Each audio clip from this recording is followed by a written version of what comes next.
Reviewing That Show. We here to review that show. And if you think we can, then we can still view that show.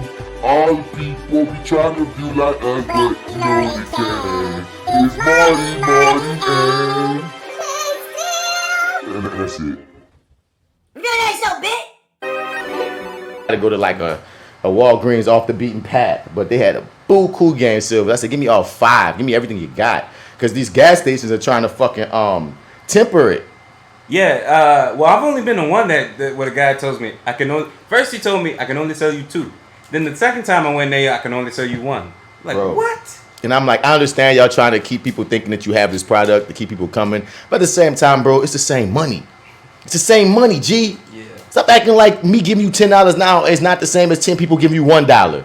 Well, you know what the interesting thing though is that I'm playing this game like a rookie, right? Like I don't need cigars, right? Because when my gas station fills up with game grapes, like I love, that's my favorite. Or anything else, white peach, some other crazy shit. Bro. Oh, well, there you go. I appreciate it. Say it's your fucking favorite. There you go. You know what? Yeah, let's trade. I feel right. You always give me stuff. I appreciate you though. You use a down ass motherfucker. I forgot what I was talking about now. What were we saying? How the gas stations be trying to fucking these hoes. So what apparently happens is that they come in and see that y'all got games now. Mm-hmm.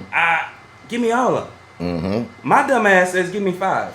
I mean, but they say give me the whole pack. That's if they'll let me, I'll do that. But again, more gas stations won't let you than will though. Yeah, and that's the ignorant part. True. You feel me? True. But no, fuck yeah, I like Witcher. What you like about the Witcher? I think for starters, tip a coin to your Witcher.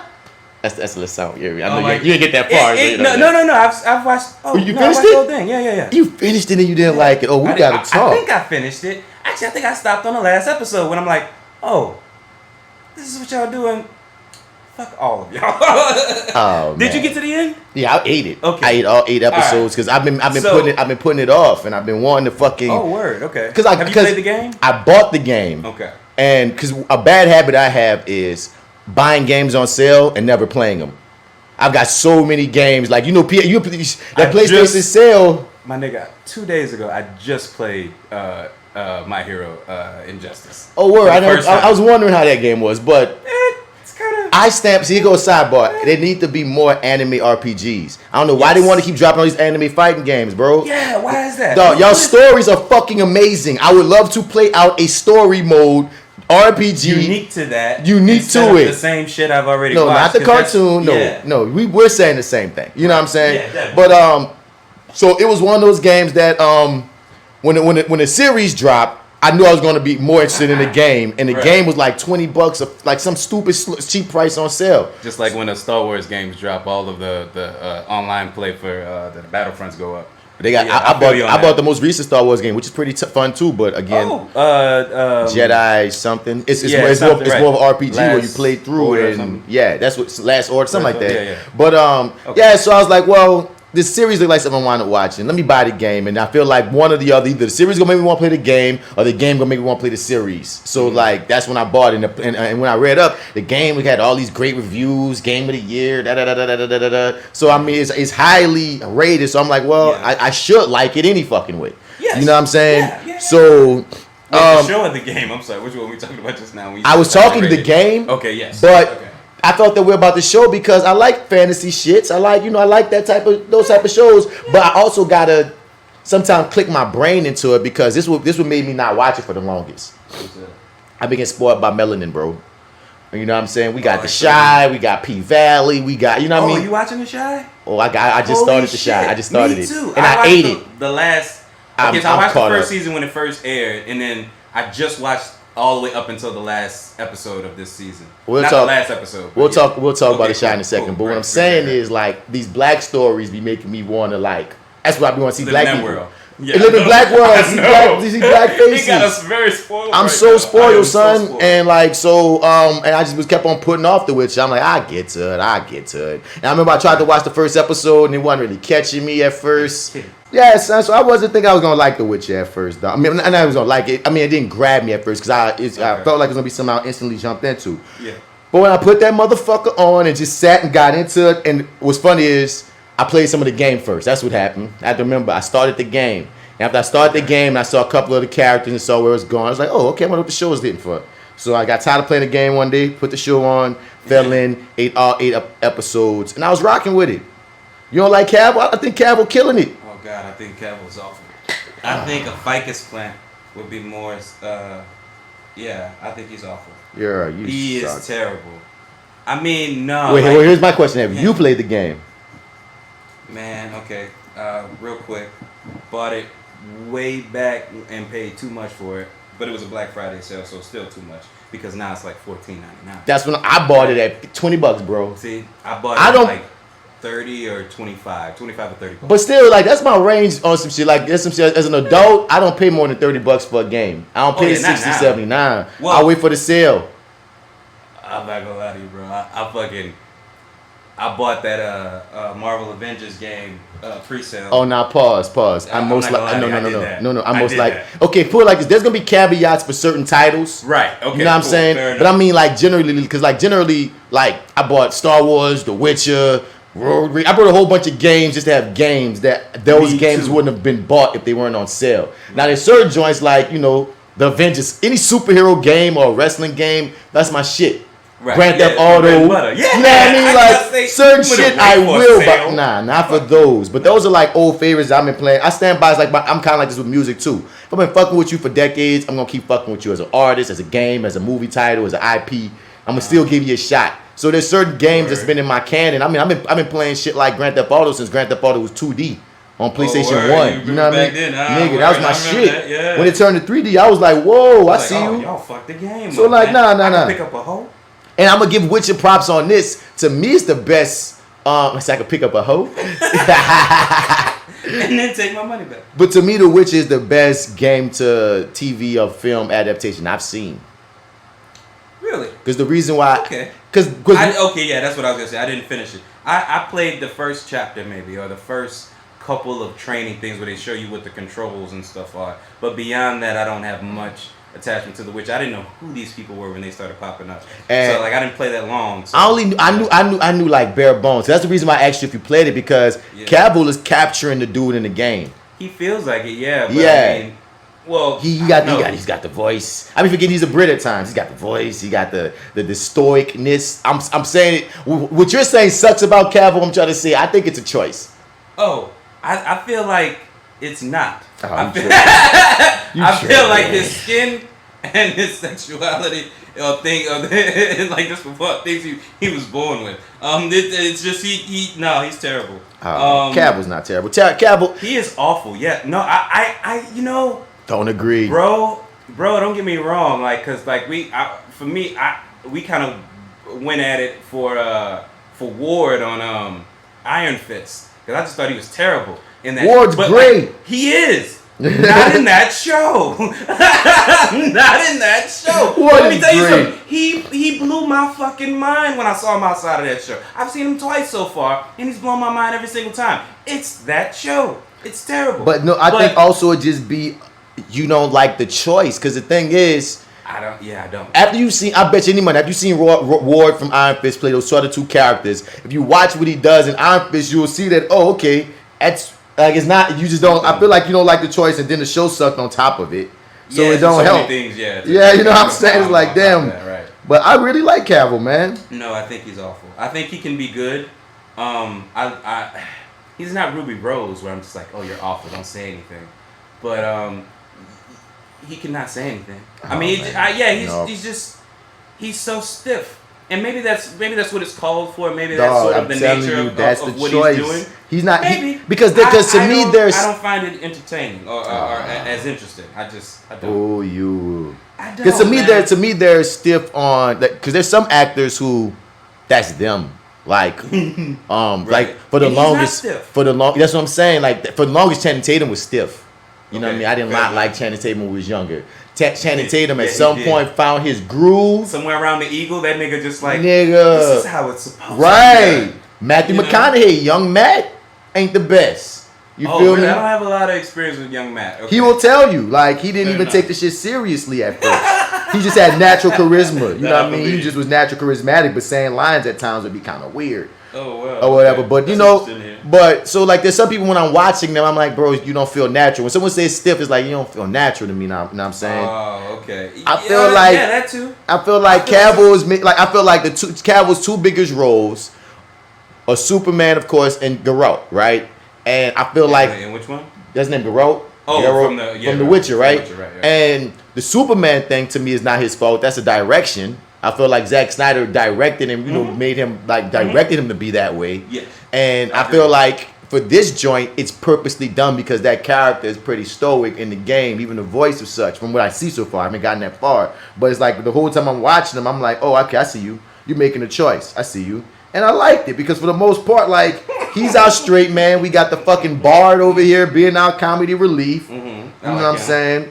And one thing that made me laugh when I first started watching it was the character Yennefer. Okay.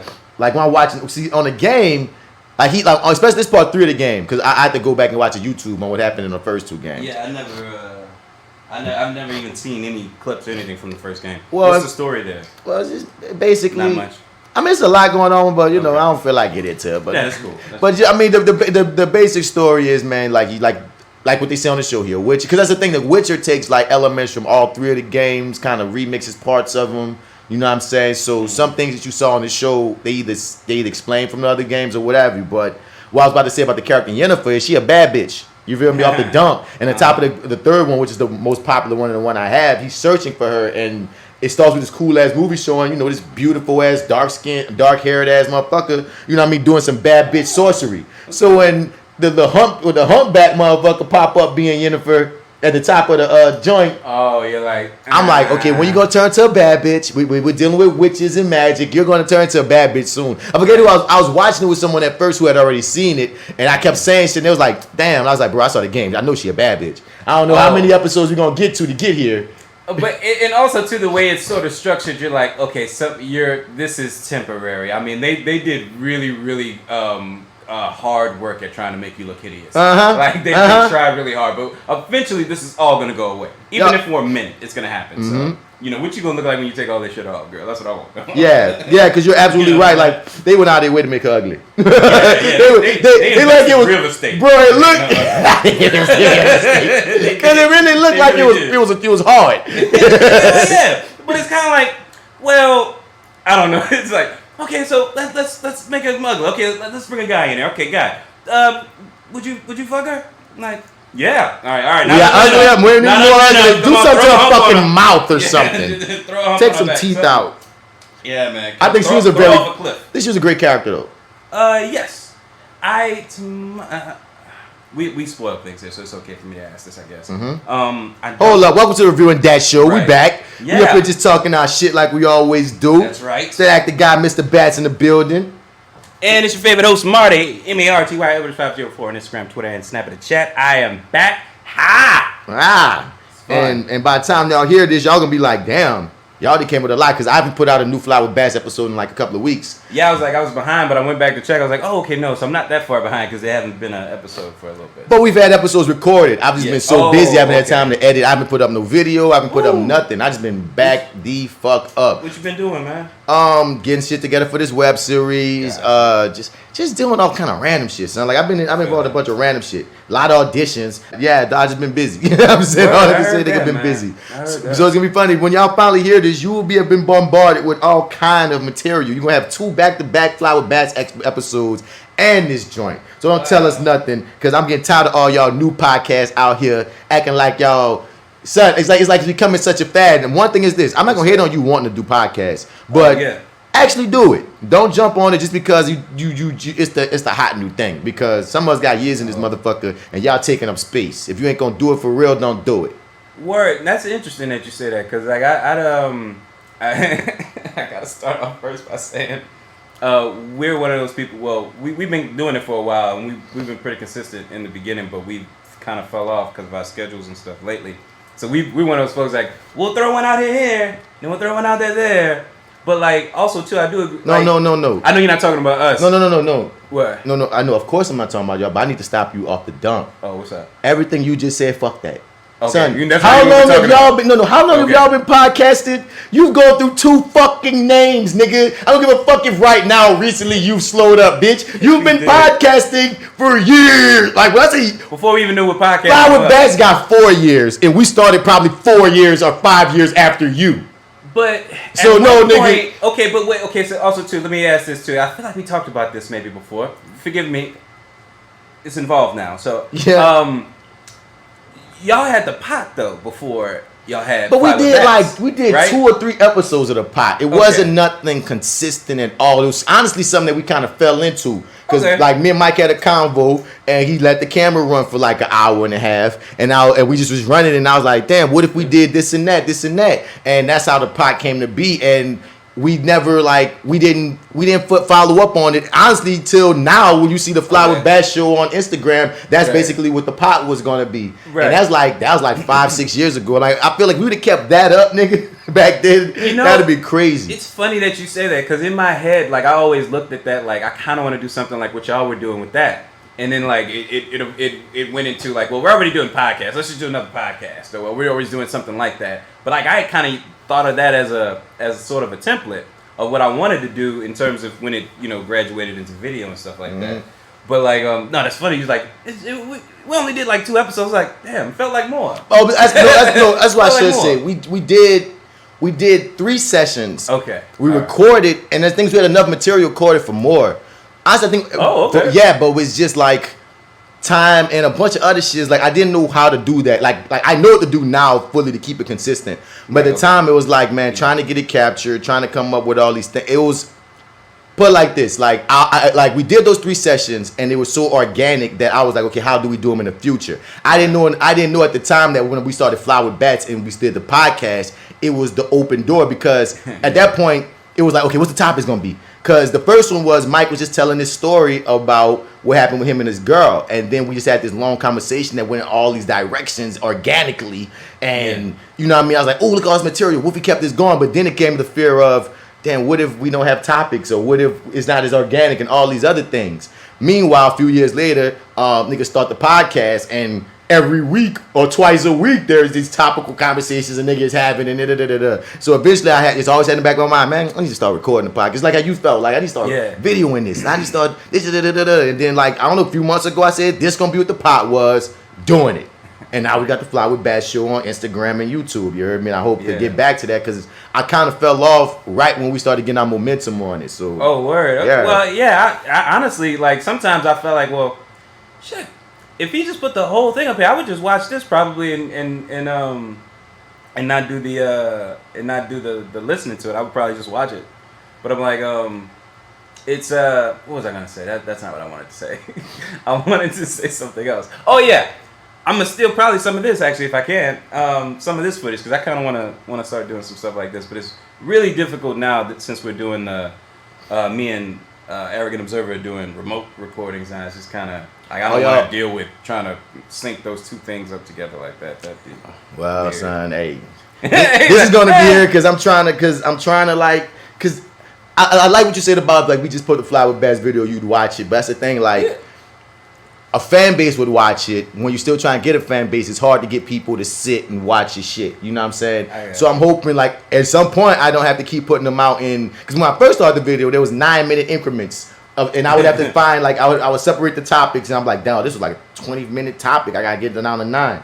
Now I've got down to 15 to 16 minutes is where I'm at. But I would love to be able to just throw a 30 and be like, this is us unbridled. This is everything we're talking about. Because when I say it's a difference between like if you only watch the video, you will miss like chunks of the conversation at times. Yeah. And I try not to take out. It's not the same. And I try not to take out chunks that will affect the context. You know what I mean? I feel like you still get the context. Yeah. But it's not the same experience, and maybe that's a good thing. Well, also too, the experience of watching the videos and stuff too, like you'll throw like the actual topic, like say I don't know what y'all are talking about specifically. Background. You'll throw the actual clip of the thing that y'all are talking about. It's like, oh, okay, so even if I didn't know, now I'm all caught up. Okay, now we jumping back into that conversation. And that's what I love about the video experience, man. But and at a point, I started having more fun with the video experience than throwing up the audio. But that's the thing too. The audio still got to live because there's people who will only check. That's the biggest thing I learned. There's people who will only watch the video. And there's people that will only listen to the audio. Right. So different demographics. Both demographics and audiences. You know what I'm saying? So,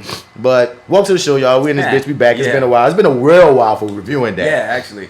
You know what I mean? Minutes. It's been a minute. And niggas been watching so much shit that in this episode, we're not going to be able to cover everything we've been watching at all. The main thing I want to talk about at the end of this is going to most likely is going to be Project Power. We're going to talk about that. Cool. That's the thing I'm caught up on. Great. Yeah, son. But before we get into that, we always talk about the other shits. And we were just talking about The Witcher. Yeah. And I'm a fan of the show. Henry Cavill. It's you. Ruby Rose, you're miscast. He is not. No, he's miscast here. Because I feel like if somebody else, I know I feel you dig him. I don't. But I feel like if given somebody else this opportunity, I feel like they might be able to do something I might be into. Granted. Okay, pause. I'll give you that. Okay. All right. Fair enough. Someone else would play, but that's the thing. You don't like Cavill, so that goes without saying. Another actor cast would naturally make you more interested. Like somebody I'm excited about. I'm like, oh shit, he's playing the role. Bro. Like you get me excited on paper first. So you think Cavill should be replaced with Superman too? No. I straight up think that actually wasn't his fault. Yeah, I straight up think that's not his fault, bro. It's not his fault. It absolutely is not his fault. And then letting another guy come in and kind of do this mismatched bullshit. Yeah, whatever the fuck he did. I mean, like he poured a couple things in there and kind of fucked up the cake, but that's cool. You know what I'm saying? At the end of the day, though, the icing was dope. You know what I'm saying? And what's funny is this. I'm gonna give to Joss Whedon. He kind of improved Superman, but the problem is you got the fucking. We can't appreciate what you did for Superman because that's just the one good thing about Justice League might have been Superman. Yeah, but it's hard to appreciate. That's the thing you walk away loving, but then out of but you had the dumbass decision to keep the mustache, the horrible mustache fucking edit. And you don't even want to look at the best thing about that movie. And it's been a while before you can say Superman's the best thing of a movie. You finally had a cool Superman in your movie, and you fucked it because we don't even want to look at him. Let me just say, you just fucked up my whole memory now. Because like before you said that, I had actually removed the fact that they had did that.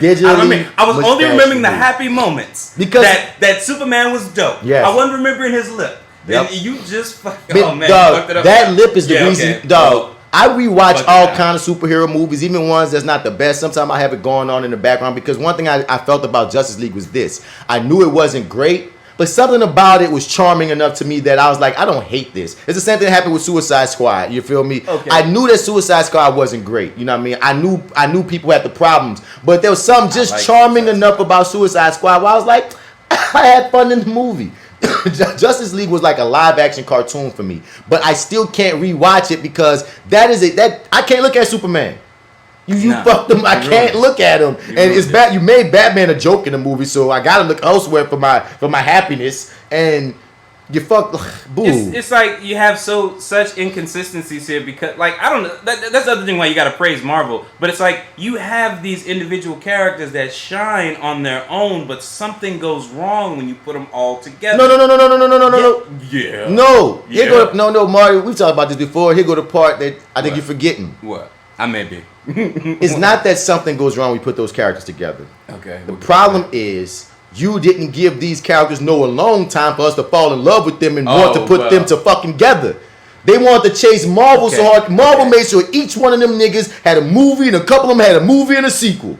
Imagine a reason to fall in love with this individual. Yeah, by themselves. Imagine if after Man of Steel, we got a Man of Steel 2 and maybe even a Man of Steel 3, so we might be fucking with Cavill and Superman more. You know what I mean? Ben Affleck, he just became Batman. Could he have at least got his own Batman movie before we had to see him wanting to fight Superman? You know what I mean? Okay, yes. That Flash sucked. Aquaman got a movie after Justice League. It's like, yo, like, you went about this wrong. They did. I swear to God, if they tried this and been successful. Nah. They could have been successful. They didn't, like, here's the thing. Those movies would have damn sure helped. No. But they weren't necessary, I think they were. They weren't necessary, I think they were. No, they weren't. I think you could have done this, but, like, the thing is... Marvel couldn't just drop Avengers. it like Marvel's whole thing is all planned. Each single step, and that's the point. Is premeditated. But if their stuff was if the movie that came first, but it was all premeditated, it wasn't. We're just figuring out who Aquaman's gonna be. But that's my point, bro. That's what I'm saying. It was necessary to give all them niggas their movies, dog. Because imagine if, dog, this is the equivalent, dog. If Marvel would have dropped Iron Man 1, then dropped Iron Man 2, but had him fighting fucking Captain Civil War. No, Iron Man 1, Civil War, and Avengers 1. And we looking like we don't even know these people. Like, who are these people? You know what I mean? That's what happened here. They did Man of Steel. They did Batman versus Superman while we're still getting to know Superman and we don't even know this Batman. You introduced Wonder Woman. Then you gave us Wonder Woman, which was a cool movie. And then you gave us Justice League. It's like... But you know what? The more you talk about it, I'm trying to defend these folks, but now you're fucking it up. Son, but it's simple. Yeah, if they really want to chase Marvel, they should have followed the formula and gave them all a movie, bro. They fucked up. Okay, so they fucked up. But I still stand by the notion that you didn't need singular movies before you did Justice League. That's not necessary. But what is necessary is to know what's gonna happen after Justice League. What are we following this up with? Where's each individual character going from there? Are we just gonna stick it in group movies? Cool. Like you can do it. You can't. The reason why Avengers did it wrong. No, they did it wrong because because of how they did it. No, I'm telling you. Marty, the only reason Marvel worked is because they built it that way. And the plan, because the thing is, even preparation is their only thing. That's the only thing they made us. DC. But the preparation was making us want to see these people together because we liked them apart. You can't take that part out of it, especially when we're talking about a group movie. That's what I'm saying. You couldn't have just dropped Avengers as the first movie because we don't care as much about them as we would. You know what I mean? Like the only caveat I will give you is Guardians of the Galaxy. That was a group movie, and it made us fall in love with all those people naturally. But I think it was also because we were so far removed away from who they were. It was like, okay, we don't. You gave us a world. You gave us Star Wars with Guardians of the Galaxy. But like these are titans. It's not the same as like this is Superman, this is Batman, this is Wonder Woman, this is Aquaman, this is Flash. But we don't know these iterations, motherfucker. And you just threw them together and didn't even know what tone you wanted to do. Because honestly, it starts off on Batman versus Superman. You shouldn't have thrown this new Batman and the Superman we don't even fucking know to hate each other in the movie and make us care about him dying. It's so much was wrong, bro. Like, you're right, but also I'm right. You know what I'm saying? You're right, but also I am as well. Son, because they fucked up on not preparing, but they also fucked up in not preparing and not giving people chances to fall in love with these characters and these iterations of them. And then you rushed it trying to compete, and you had a hodgepodge of a fucker movie when two directors, like, so much was wrong. But I will say all this to say, I'm still very interested in HBO Max Zack Snyder 2021 Justice League that's coming out. I'm very interested because at the very least, dog, we're going to have one singular tone from beginning to end. And also, I don't give a fuck what he says. He going to change some shit. He ain't putting out what we would have saw then. You hear me? They're giving that nigga $30-40 million. He's going back and he's going to go change certain shit. The actors are coming back and doing voiceovers. He getting people back. No.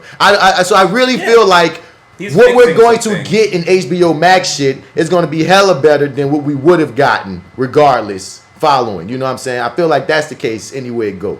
Okay. But if I may, I wanna just end on one last argument toward not needing the singular movies, right?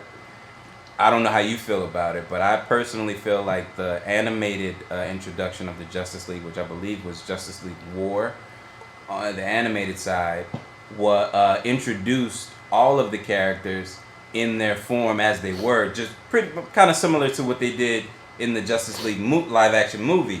But also the thing is with the animated series where you're banking on the audience already knowing the origin story and who the characters are. And that was about to be my point. You also have decades of previous animated movies that have already explained these motherfuckers to you, and also people that watch those animated movies already have a general understanding. We talking general audience. I'm talking totally fine. So, but like then okay, so you don't need to reintroduce Superman. You don't need to reintroduce Batman, even though we're going in a completely different world. And here go my thing too, son. I'm not even saying you have to introduce them and give us an origin movie. What I'm saying is you should have given them their own film. And I still say I don't think they needed that. I'm gonna give like you this. For it to work. I'm gonna give you this part. I'm gonna give you this concession on my end, just being a writer. Word. Okay. I feel like you can write a script that exists where they could have made a Justice League that would have been more successful. Theoretically, I'll give you that. But I'm saying generally, from looking at how audiences are, not us nerds who already like this shit. I mean, like the general movie goer.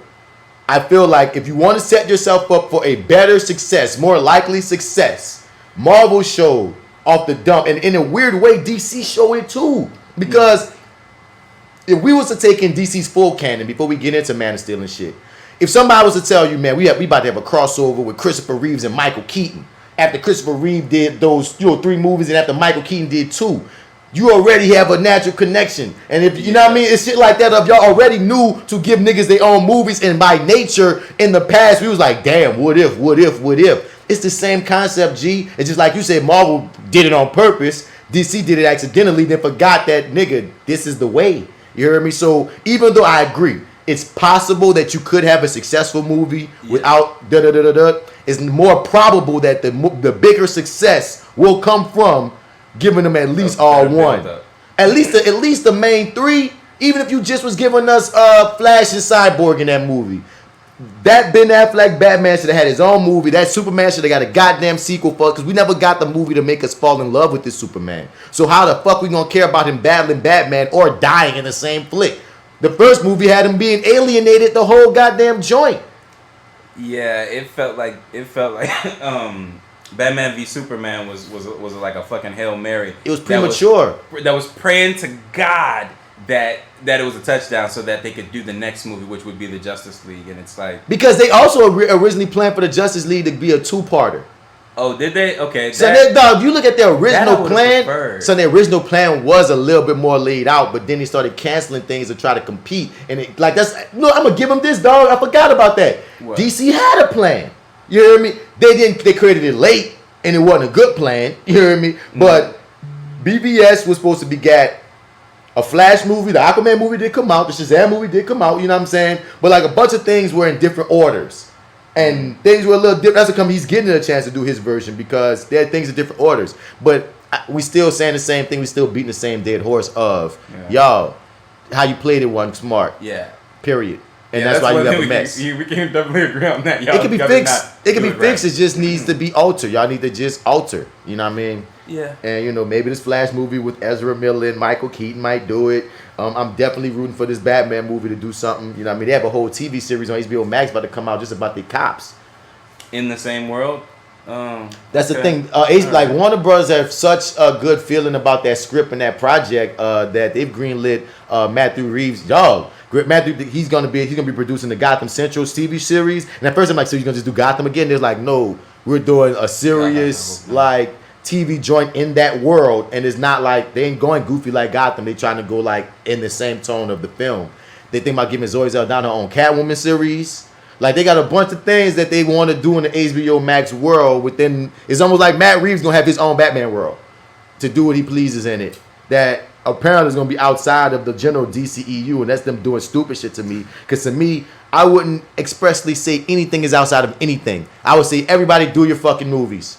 And when the time is right, we're going to bring these motherfuckers together. But don't expressly holler at each other or nothing. Just do your movie, Matt. Do your movie, Wonder Woman lady. Do your movie, whoever we're going to get to do Superman. Just do your movies and let that breathe for a minute.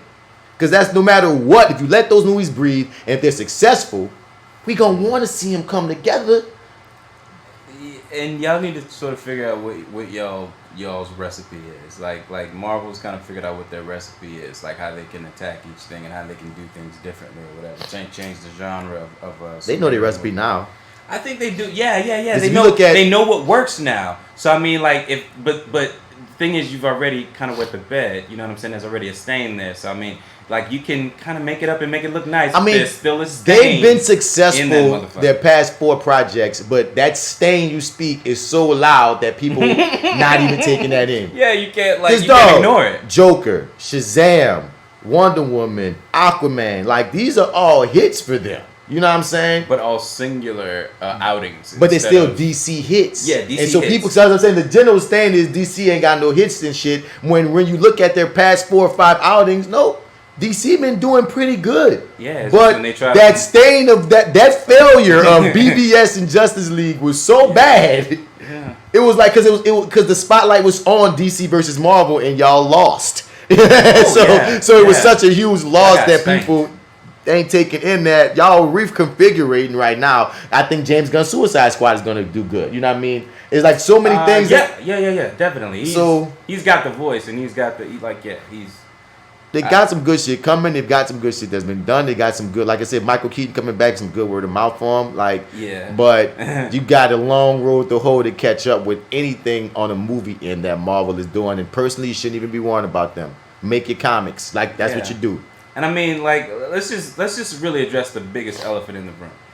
Your Flash is awful. He runs the worst. They can fix that. That's the big problem. They can fix his run. They can fix everything about. But the thing that they can't. But I don't like Ezra Miller as Flash, dog. I've gone in ad nauseum how he's not playing the Barry Allen Flash, and that drives me up a wall. So it's like I'd rather say just cut Ezra and start fresh. But that's not what they're apparently doing. So we'll see what happens. Yeah, whatever, man. Let me just tell you something. If he was to slip and fall, whatever, nobody would miss him. And we'd show up the same droves. So I mean, just. I hope if they are playing with the multiverse, that at some point we do see Christian Bale's Batman again. If we're gonna play around with Michael Keaton's. Michael Keaton got the iconic one, but there's just something about Bale's that's the Batman we want to see fight Henry Cavill. Because that's the one we had more established at that moment. Like that's who we wanted to see cross over with people. So it's like, I mean, I want to see like Dark Knight Batman fight him. I don't want to see the Dark Knight Rises Batman fight him. Sorry. He's all broken by then. He's broken, yeah. But I don't know how this got us. I don't know how The Witcher got us talking about justice. Oh, because it's Henry Cavill. Because Henry Cavill, you got that. Well, now I only have time to quickly speak on my Witcher. I like The Witcher. The Yennefer character, I thought she was very interesting. I like the little girl whole situation. The way they told the story while I'm watching, I'm like, this is very Westworld-y. I feel like some Westworldness is happening right now. But one thing that they didn't do is hold your hand. Like if Westworld and Game of Thrones had a baby, this might be it. In a way, dog. But I liked it. But at a point, it just got quasi confusing because the little girl's timeline stayed steady, but Geralt's and I keep saying I feel like I be saying his name wrong, but Geralt and Yennefer's timeline was malleable. Like you had one year with them, then they jumped like 10 years with them, and like theirs was all over the place in the past. So by the time you got to the last episode, you're like, oh, now they're finally all converging. And that's when I was like, fuck you. But even when even when they converged, it was a little off because they still had to jump days to catch up with the little girls. Okay, all right, cool. So all right, cool. Yeah, I'm not. My memories of it are foggy, but I remember that almost specifically. Yeah, because the thing is, it still worked. It didn't piss me off fully, but I feel like it should have converged an episode or two earlier, just to account for. We've watched 8 episodes of that girl seemingly going through all kind of shit for like at least a couple of weeks, and. I'm gonna call them G and Yennefer's couple of weeks all happened. Those same couple of weeks that girl went through for 8 episodes, theirs happened in that 1 episode, or maybe 2. It might have been 7 and 8 where they finally started catching up and was going into the central world, the central Newfheimen or whatever the fuck their name is, war. You know what I'm saying? Because the show started off with Central getting taken over, boom, all this shit happening, the girl escaped, and then when you see Geralt and them, you're like, okay, I guess that's not affecting them, and then you start catching kind of hints of, oh shit, why is that woman here again? Oh, time is fucked up. Okay, I get you now. But what's your guys' time? It's got weird because again, even their relationship, and once you have to catch up with Yennefer and Geralt of, okay, y'all just met on that episode. We jump another episode, and okay, apparently you've been fucking for some months off and on, but you don't directly explain that. You just see this nigga being like, Yen, how's she Yen now? Nigga just smashed one time. Oh, now we get this montage of you've been fucking for a minute. Oh shit, 10 years is going. Yeah, they don't really hold your hand with time. They don't hold your hand with time at all. And I see that it's purposely done, but it kind of hurts at times. Yeah, it's almost like pushing you in the pool if you don't know how to swim. It's like it's jarring, But I liked it once I caught it. I didn't like it while I was going through it necessarily, but once I caught what was happening. I didn't like any experience. I didn't like either experience. It just, Henry was there for both. So, It just doesn't work. Maybe if they had replaced him with a ficus plant, like somebody could Oh go God! out and like CGI him out and put like a ficus plant in there, but just keep the voice, I might watch that. Well, I would, man. I'd like that, man. I give it the thumbs up button on Netflix if I could. Well, Marty don't like The Witcher. Bats like The Witcher. I say go watch The Witcher. The Shy. That's my other shit. Because The Shy in P-Valley is my black. And for whatever reason, because I'm on my black experience, man. And we're going to save our P-Valley talk to when we get J.Steel, because I know she actively watches it. So down in the valley. Where the girls get naked. I can't wait to run it. We're going to run it. When we get J.Steel on, we're going to wait for J.Steel and talk P-Valley. I can't wait to talk to J.Steel. I seen her set photo from Star. Man, we got to talk. Okay. She was on Star. She was, yeah. I saw. I was like, okay. I wish I would have. I didn't. Okay. But it was love the show. When I ate that show like maybe a couple months ago. Yeah. Somewhere around like June or whatever. And I love it, man. I love that show. I miss it. I'm sad it had to go. Well, I never watched Star. Now that it's over, I might give it a shot. But my deal is like I'm trying. That's what made me start watching The Shy. I was feeling like. I watch all these other black stories, and it felt like one of the only ones I wasn't actively watching. I'm watching Snowfall. I'm watching Insecure. I'm watching Atlanta. I'm watching the now canceled High Fidelity. I'm watching P-Valley. Oh, shit. They canceled that bitch, bro. Okay. Great first season. Great only season. They had a great first season, but it's like, I didn't... I'm not gonna lie to you. I didn't feel like it was gonna wow everybody. But it still was a great perspective. It was a great perspective, and like it could have lived. I mean, they could have gave it a second season just to see if it was gonna go. It had legs, man. Yeah, once it had legs. Because a lot of shows don't take off to their second and third seasons, man. Do not. They have a pretty cool first season, and then the second and third, they really find themselves. You feel me? Prime Suspect, Umbrella Academy.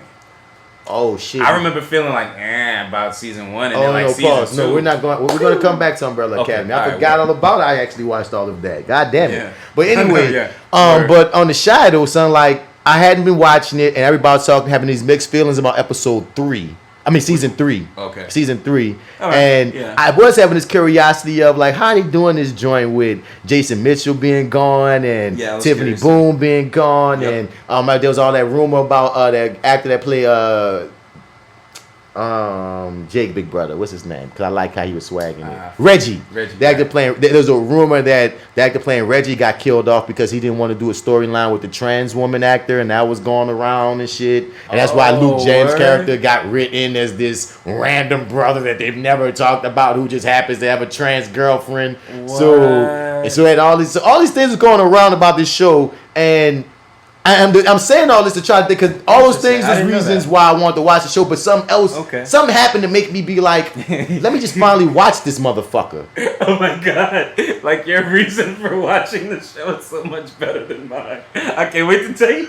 I'm just saying, I'm trying. No, but you're dope. I mean, I had buku reason to watch it because I want to see what Jason Mitchell fucked up. You know what I mean? Okay. It was buku things, and it's like it was buku reasons, dog. And did you watch it from season 1 to now? I ate that whole. I know everything. I watched every episode. I'm obsessed with the motherfucking show at this point. Okay. And son, I got thoughts. I've got thoughts. What's your reason though? Oh, so first off, I watched season 1 when it aired. I was interested in it. I thought it was a solid first season. I was like, okay, cool. Now y'all kind of got legs. I see where y'all can go. They had already been renewed for like season 2 before like 1 had ended. So then I just kind of fell off. Like whatever access to Showtime I had, I lost. So I just missed all of season 2. And then the thing happened with Jason Mitchell. And then there was supposed to be big changes in season 3. So, but that's not why I watched. The reason I watched, all right. It's kind of embarrassing, but you know what I'm going to say. Fuck it. So I watched Real Housewives of Atlanta. On the show Real Housewives of Atlanta, Kandi Burruss, 1/4 of the group Escape, had a plot line in the season that just passed where she, I'm gonna do it. I'm going there, goddammit. Where her and her husband got into it because she was now going to be appearing on The Shy, but she had this sex scene that made him so uncomfortable. And she described it, and I'm like, damn, they got you doing all that, girl? Yeah. All right, well, I got to see this shit. shit. And it's on Showtime too, nigga. Oh, fucking right. I'm watching. And nobody ever talked about it. Nobody ever talked about the sex scene. So I'm just like, oh, this sex scene must be stupid or something. But I'm like, you know what? I'm still fucking curious. It's Candy, nigga. Yeah. I don't know about y'all, but she does it for me. So anyway, I see there's 9 episodes. I'm like, oh, well, shit, there's 9 episodes now. Well, fuck it. Let me just watch it because there's no more P-Valley, and I'm going to be waiting for Uncle Curtis for a week. So Clifford. Yeah, Uncle Clifford. I'm high, sorry. But I'm be waiting for Uncle Clifford for a week, so I'm just going, fuck it, I'll just watch 1 episode. And I watched 1, and then in the very first episode, they show you, that they killed off Jason Mitchell with off screen somewhere, though, apparently, or maybe they did do it on screen. Oh, with no explanation. See, I didn't watch 2. I feel you in, my nigga. Because the thing is, here's a funny thing that I will say, since I did watch them all in succession. Mm-hmm. Season 3 is a reboot. It's a reset button, because, dude, you could legitimately not have seen the first 2 seasons and still get the story that they're presently telling in season 3, because they basically abandoned. It almost, and I think that's certain people's problems with season 3, that it's become a different show. You know what I'm saying? Okay. And I've been enjoying watching this show from a writer's perspective, find its new voice and find its new perspective through these other characters. You know what I'm saying? Because I love the first 2 seasons, and it was frustrating watching the first 2 seasons and seeing just how big and important Jason Mitchell was on this show. Yeah. The whole time I'm watching this shit, I'm like, wait, I love this guy. Centers around. Yeah, I was kind of interested in what they were gonna do. Jason is killing the role. He's so fucking natural. Right? He's so fucking likable. I agree. You know what I'm saying? I'm watching, and the whole time I'm watching, knowing that, because the thing is, I know this already, that at the top of season 3, they're gonna kill him off with no explanation. That's another thing. That. I knew going in. Okay. So I'm watching these first 2 seasons, knowing that. So I'm invested in this character, knowing that I'm not gonna get any payoff, and I'm still watching, and I'm so in love with this character and everything that's going on. I'm like, damn, it's pissing me off even more, because I'm like, bro, you fucked this up. This was your show. You heard me? Yeah. And it's so funny when you watch season 2, because when you know the background, because on season 1, Jason and Tiffany Boone are a lot more touchy-feely and shit. You hear me? So when you watch season 2, knowing the background now of, he got this shit happened, the sexual harassment shit started after season 1, the complaints and shit. Yeah. Okay. So that you could see that on screen, like it was like a Martin and Gina kind of thing. Like you tell something up. They had less scenes together. And they may have kissed maybe twice the whole season. Were their characters good though in the show? Yeah, I mean they didn't. Were they kind of writing a riff that was gonna? They wrote a riff in there. They did write a riff in there. They did. Okay. But what I'm saying is, before you get to the riff, they're supposed to be good. And I started noticing, wait, Jason Mitchell is spending a hell of a lot more time with Jacob Lattimore than he is with Tiffany Boone. You heard me? Like, I'm noticing, wait, and like y'all not being it's like you have a scene together, but it's like if I was getting the Martin and Gina vibe, specifically because I knew the background and I knew what to look for. You know what I'm saying? So it was very interesting watching it back. But no matter how frustrated and disappointed I am with Jason Mitchell, the person, dog, as the actor, dog, like he was doing great motherfucking work in season 1 and 2. It really pissed me off. And that's the thing. That's the deal, I think, why a lot of people ain't giving season 3 its proper like shot, because it's a shock to the system. You lost Jason Mitchell whole storyline. His gone, his mama gone, his mama's husband gone, who's becoming a character. All the cops and the whole situation with the cop storyline is gone. Like all kind of shit like that was there. Like I said, you killed off Reggie. Like all these things are just different. It feels like a new show. Okay then. So I don't know anything about the how the internet and stuff is taking the show, but I know for me personally, I do have vague memories of season 1. So at least enough to go into season 3 and having like all these relationships at the funeral where people are like, man, I'm gonna miss my guy. Oh, I remember him. That was his cousin. I remember you, and I remember the boy, and da da da da. You know what I'm saying? Like I kind of remembered enough to kind of just keep going in. And like you said, like now that you mentioned it, I'm like, okay, that makes sense. That's why it was easy for me to jump back in. No, it's a reset, because they sort of reset this bitch because at the end, for new people. The last time you see his character, because in season 2, dog, that character, he was like he had his business, his food truck business that started, you know, taking off a little bit, and he acquired an investor. Your boy, who's the gangster that Candy Burrs is married to, him Doodah or whatever. He's like the big like gangster nigga, you know what I'm saying? So we find out about him in season 2, and Reggie, Jake Big Brother, you know, like answers to him, and you don't know that on the surface he's like this great. He runs. It's like Gus. He got his own pizza spot, and like you see now he's running for mayor. But on the underground, he's that underground nigga running all the fucking gangster shots. And he decided to take on Jason Mitchell character as a patsy because he needs somebody like, you know what I mean, to like pin some shit on. So he pretends to invest in Jason's company. Jason character start catching on like, this nigga a gangster. I'm under his thumb. I want to get out of this. So eventually, by the end of the season, he get with the cops, and the cliffhanger is him and the cops together in the van watching that nigga is running for mayor, and you feel like, oh shit, where this gonna go next season?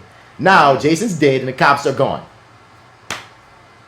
They didn't even say he had anything to do with Jason dying. Gun violence. Brandon's dead. Oh, like what the fuck? I gotta assume that we all take that assumption that. Oh, you thought he got killed in season 2? I thought they actually showed this dude killed, because the way he rolled up was so like, you know this nigga the killer, right? Nope. Everybody, y'all know this nigga the killer. Nope. Like, that's what he looked like. Nope. The way he walked up there. I think they just wanted us as an audience to infer that since he's the big boss dude, he must have had caught on and had something to do with it. And he's still here. The cops are gone. You know what I mean? And I fuck with Lena Waithe's decision to not have the cops' point of view, just giving all the police brutality shit. She was like, I didn't feel like telling the cop story. I wanted to talk about the people. So I understand why you cut it, but it's like it's so jarring going from 2 to 3 at first. So I understand why a lot of the audience guys mixed ass views on season 3 as a whole. But I'm saying, audience, you have to treat this season 3 almost like a season 1. Like they are resetting shit. How did you feel personally about season 3? I like it, son. It's you just like it? Okay. Because especially for how are you caught up? Mm-hmm. Yeah. I like it for the fact of you're giving other actors some time to shine. Old girl Keisha has been a diamond in the rough, apparently, that when you think back, she's had all this, what's her real name? Her real name is something very interesting. I can't remember it, and I've been saying it for the longest. Burgundy something.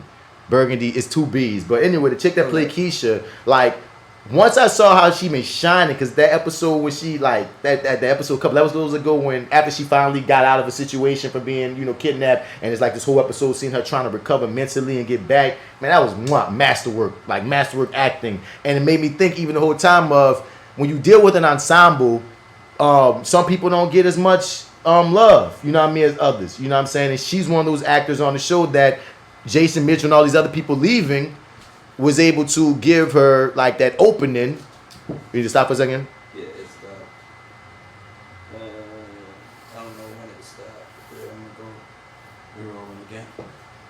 But I was happy for that actress that played Keisha son, because like Jason Mitchell and all them leaving gave her that opening to shine in the manner that she wasn't getting to shine before. And in a way, Lena just threw us in that, because the first episode of season 3, all of a sudden Kevin's mom has a sex scene. I was kind of like, why she got a sex scene? We don't care about her like that. But like for her to garner a sex scene, I understand you want to throw some lesbian love on here, but it was just so random because she was never a big enough character to warrant that. But now that I see what you've been doing with the character the whole season, oh, now she is. So you're like kind of telling us from the dump, no, these are the focus now. These people are the focus. We didn't need Lala. You know how I feel about Lala and her acting. I was thinking about that the whole fucking time. I was like, but in my head, I'm like, he don't watch the Shy, so it's like he's not watching this thinking like she's not good. No. And I'm just like watching it like, man, I don't care what he said, man. I like Lala. Lala's better on the Shy than she is on Power. Right? Is she? Okay.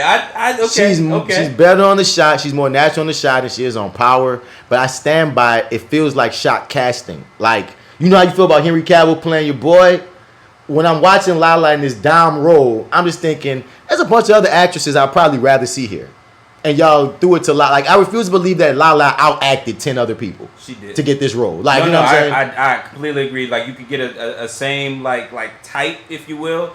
and sort of have somebody who will kind of be able to play those quiet moments maybe a little bit better. In my There's opinion. so many like. But I still feel like she's getting better every time. She's getting better, dog. But go put her ass somewhere else, bro. Fuck. That's all I'm saying. I feel you. I still like her. I really like Jacob Lattimore's character Emmett, even though he ain't shit. I like Emmett, bro. Emmett is I know. That's my dude. But even beyond I like Jacob Lattimore though. I like Jacob Lattimore. So I laugh because he did some shit that I be talking about. But watch season 1. The first episode, he ain't got no shirt on and shit, and he like blubbery on some shit.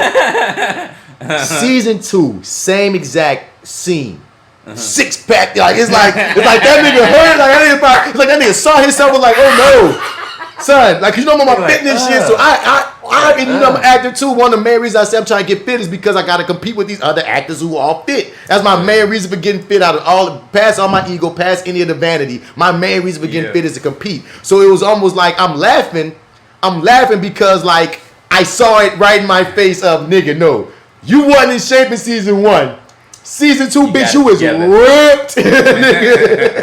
I just said, tip my hat, Jacob Lattimore. You put in the work. But even more so, like, I like the character. But he ain't shit for stealing Sonny's. That's one thing. Oh, yeah. I'm like, did I miss? Because I'm not watching it traditionally. I'm watching it, back channels. But I'm like, did I miss an episode? Did I miss a scene? I did leave it running one time and walk to the bathroom. Did I miss a scene where Sonny comes back and says, "Hey motherfucker, you stole my shit"? Son, I'm like is that scene missing? The last time you saw Sonny fired you because you was illegally running a fucking joint after hours. Yeah. So your move is to go buy it from under him and not even have a conversation with this man. That shit blew me like, wait, how you just cut him out? This happen? And then on top of everything, when did he not own it? I could have sworn last season. I don't know. So you didn't see this. He accidentally burnt Sonny's down last season, and he had to talk to family and to let him manage it to keep it going. So until Sonny got well again, because Sonny got attacked. You know what I mean? Oh, okay. So I'm like, I could have sworn they kind of established they own that spot. That's how he was able to get the insurance money,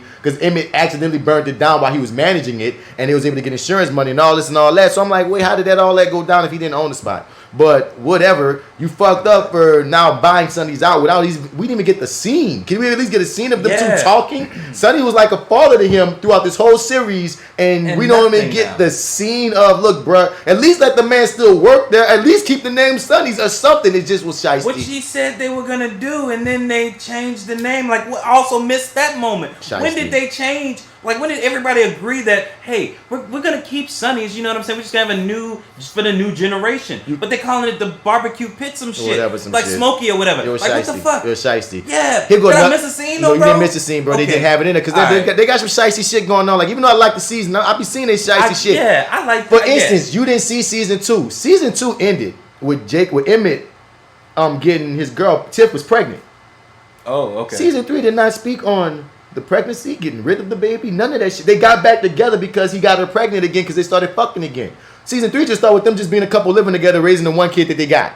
And I'm like, wait, why? Like, there's so many things. That's why I said season 3 is a whole reset button, bro. It's for anybody who ain't been watching, start watching now. Fuck everything else. You know what I'm saying? Because it's just, yeah. Can I say I thought that the kidnapping storyline was like real boring? Don't get me wrong, your girl killing it, but that storyline, like, for me, was boring, dog. Like, that's the one I just didn't take to. I took to that motherfucker. You took to that one? I didn't take to that one, dog. It just, I don't know, it felt like, damn, do we not have, this is the most interesting thing we had to do this character, and it felt like such a departure from the show that I remember watching before. I was just like it's feeling more wiry this time around than like it did last time around. Thought the show is changing. That's why I say it has a different voice about it that we all kind of had to kind of adjust to. My only thing with it, like, I love the storyline. I love that.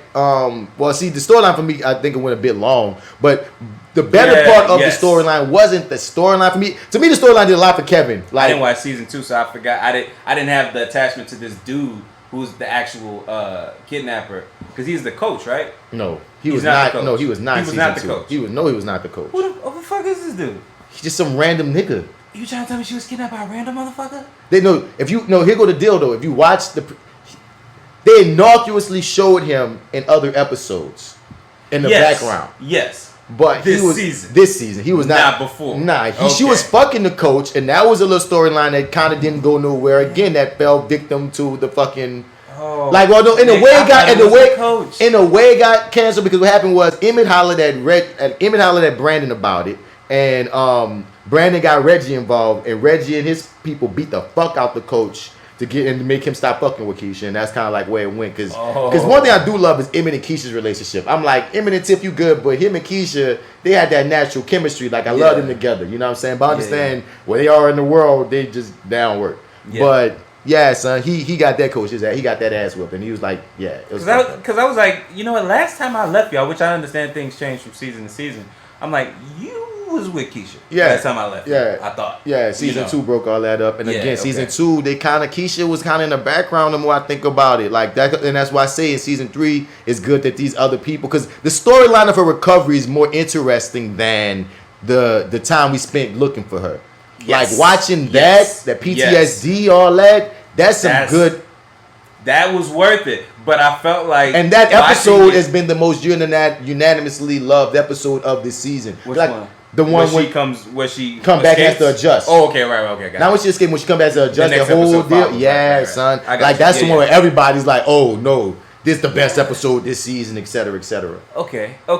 I mean, yeah, and I want to be clear that the part I don't enjoy was the looking for her aspect of it, but everything after that, like when she comes back and shit, like it feels like there's a little bit of new breath, but it's on a different, I don't know, wavelength. Like it's not doing like that. I don't know, that whole like her being missing, and then it kind of quote unquote being a mystery for a while. I feel like they went an episode maybe where we didn't 100% know she was kidnapped. I mean, but we saw her phone missing at the end of episode 1. Then like episode 2 comes. And it's like we kind of go through that whole thing without really knowing, oh shit, no, she's really kidnapped, not missing. Right, you know what I mean? Right. And it's like that whole, that aspect, that just didn't work for me. Well, it didn't work. But everything else was fine, I thought. How you feel about, before I get to Luke James. I'm sorry. Can I say one more thing? Just as a side note. I thought that Kevin's the kid, right? Kevin, yeah. Kevin's mother's wife. Yeah, another reset fucking button that fucked me up on the first episode. Season 3 just didn't give a fuck. They just episode 1 just say, "Welcome to this world." Time out. She wasn't dating her at the. She was never dating that motherfucking Dre. Ever. Now, I will say this. I love what that actress has done with that character. I like Dre now. I fuck with Dre now. I fuck with Dre, but I didn't. I thought Dre was always there. It was jarring as shit on the first episode to see this woman marrying this person. She was with this red chick for 2 seasons. Okay, see, everybody's like shooting daggers at Dre. I'm like, I mean, if she's been here for a season, no, bro. She's like, calm the fuck down. No, bro, she ain't never been nowhere, bro. Like, no, it's like, Like now, I feel like Keisha's even in story, I feel like she's supposed to represent the audience. Like, who the fuck is this bitch? That's what it was. Like that's what it feels when like. Keisha now. I don't even fuck with Dre. I'm like, I don't fuck with her neither. Keisha, who is this bitch? Where the red girl go? Be like, what happened? You was with her for 2 seasons. Wow. But again, Dre earned hers. Dre earned her spot this whole season. Dre earned her spot. Son. Oh yeah, I felt like Dre was like this character who was sort of this like replacement for Lena Waithe, because she just reminded me of Lena Waithe so much with dreads, and I was like, wait, no, Lena Waithe has short hair now, but nigga, wait, when you met her, she had dreads. Yeah, that was like character in Master of None, nigga. Right, you know like, so chick, I'm like, you giving me Lena Waithe vibes, and I'm like, okay, I guess you her. And then Lena Waithe really hopped in the show. I'm like, what the fuck is going on? My head is spinning right now. Y'all better not get too close, man. Y'all gonna fuck up the time-space continuum. Like y'all better. You don't want to get too close to your doppelganger, motherfucker. You gonna fuck the whole world up. Goddamn, we gonna all cease to exist. No, but I'm sorry. Yeah, that's all. I thought that she was just giving me so much Lena Waithe vibes. I was just like, this is cool. You kind of, wrote some sort of like a surrogate character in here, and I think that's kind of interesting. And then she shows up, and I'm like, well, all right, that's a little self-indulgent. You're gonna do that, and you're gonna show up too. I mean, hey, but Pete, gangsta, baby. You lost the biggest star of your show.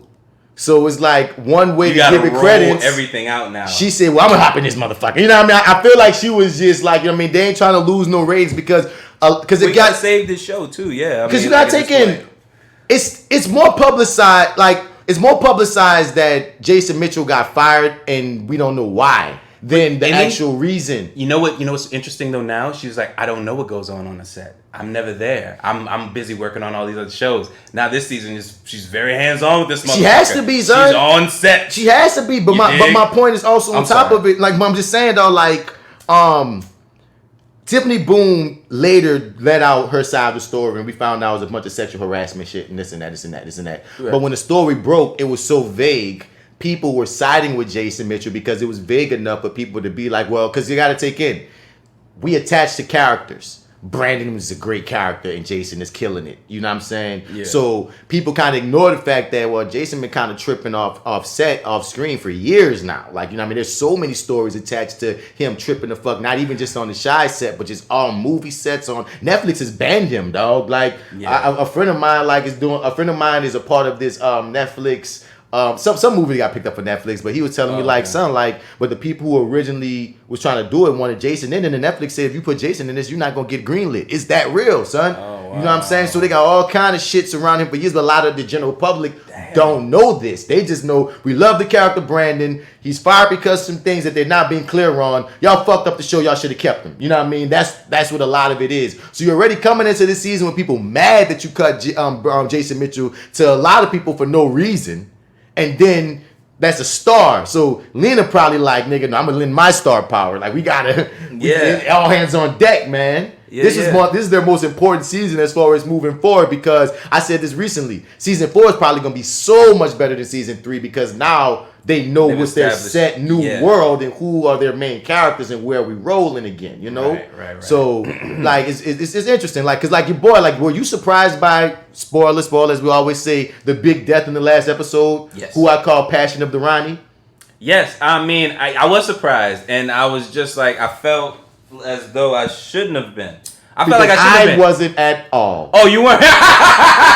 I was. This was a show that we have been talking about for months, like we do most shows. Yeah, and like at the like he ain't gonna make it. You would have been hearing me for a long time telling you that this nigga gonna die. Oh, you knew before that episode that nigga was gonna die. Bro, no, I've been knowing for a while this nigga was gonna fucking die, dog. Wow. But my biggest tell was the episode before it. Remind me when we get to P-Valley. I got some death predictions. Which the episode before where he saves the girl? Yes, bro. I didn't think he was going. You know what? When he saves the girl.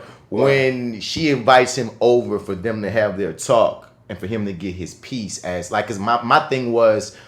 Like this season for Passion of the Ronnie, I call him Passion of the Ronnie because like this nigga just can't catch a break. This nigga has the worst life of anybody on the show. Does. I'm like, I have to keep reminding myself though. He did kill in the first episode. Yeah, he killed the kid. He killed the kid point blank. You know what I'm saying? Now, granted, he thought the kid had killed his son, and right? He was drunk, and he was a bunch of other shit going on. Which is really an excuse. Take that motherfucker life. Yeah. Which for me. So, as a storyline thing, for me already, that's one red flag of, this character is going to die because he's going to pay back for that. But in the midst of that, we watched the penance because this guy has had full penance. He's had the worst life, dog. I was like, what's going on? I was like, dog, watching Passion of the Ronnie scenes is just so, after a while, his story just got so fucking depressing. But as I'm watching it, I'm like, when we get to season 3 and they got him at his very bad bare bones and his whole deal is he trying to save this girl. He's a whole poor bum hobo nigga. I'm like, bro, he's dying this season. Like, there's nowhere else for his character to go for me. You know what I mean? And I thought he was gonna die, maybe saving her. Like, I kind of thought like that'd be his heroic way, his way out. And then like when he didn't, I was like, oh, okay. Well, I'm like, what? And he's still connected to the whole Brandon world to me, son, because that's Brandon's little brother that he killed him, and they're cutting off the Brandon world. So a piece of me was like, his character ain't long. We ain't long for this world. But the big scene that made me know he was dying was when he finally got his piece. Because remember, this all started. He killed Coogee. Kevin saw it, and that's why we had this this three-way situation with Brandon, Kevin, and him. You know what I mean? Brandon's dead now, and his penance up, he saved Kevin's sister. So it's like he made peace with the neighborhood. He made peace with this, with what you call it. His last line to it was like, no, I gotta thank you because you know what I mean. You gave me purpose, this and that. Then they got this long camera shot of him walking out the door, and he's thanking. I mean, and everybody's nodding at him in the room, and I'm like, he gonna die next episode. Me and a friend of mine online, man, me and her was joking about it hard. I was like, we both was like, you know he gonna die. Like, he gonna die next episode. So when that episode come on, and start with this nigga getting bigged up in the church, I'm like, oh, he gonna die. He's talking about he gonna move. You gonna move? You moving? Oh, you gonna die. I mean, that's like retiring tomorrow. Son, that's like when the gangsters say, man, I'm giving this life up. Oh, you're dying, sir. I knew. As soon as he said he was gonna move, then that nigga flip out in the church. Get your hands out of my pocket, nigga.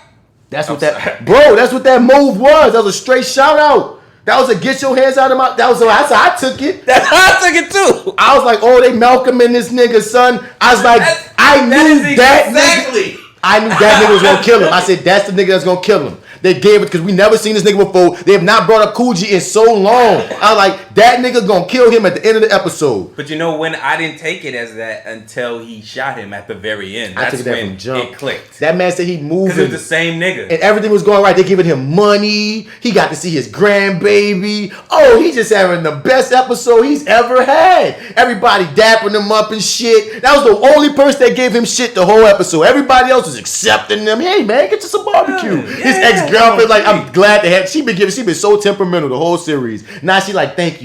Yeah. Bro, he was having the time of his fucking life. Nigga, his grandma dead. He buried her ass. That last, like, that dope moment and shit. And pause. Y'all wrong as fuck for making me watch an old lady get beat up last season. That blew the fuck out of me. So you didn't see that. Oh, she got beat up? My God, one of the big storylines of season 2. Because it's the thing that set.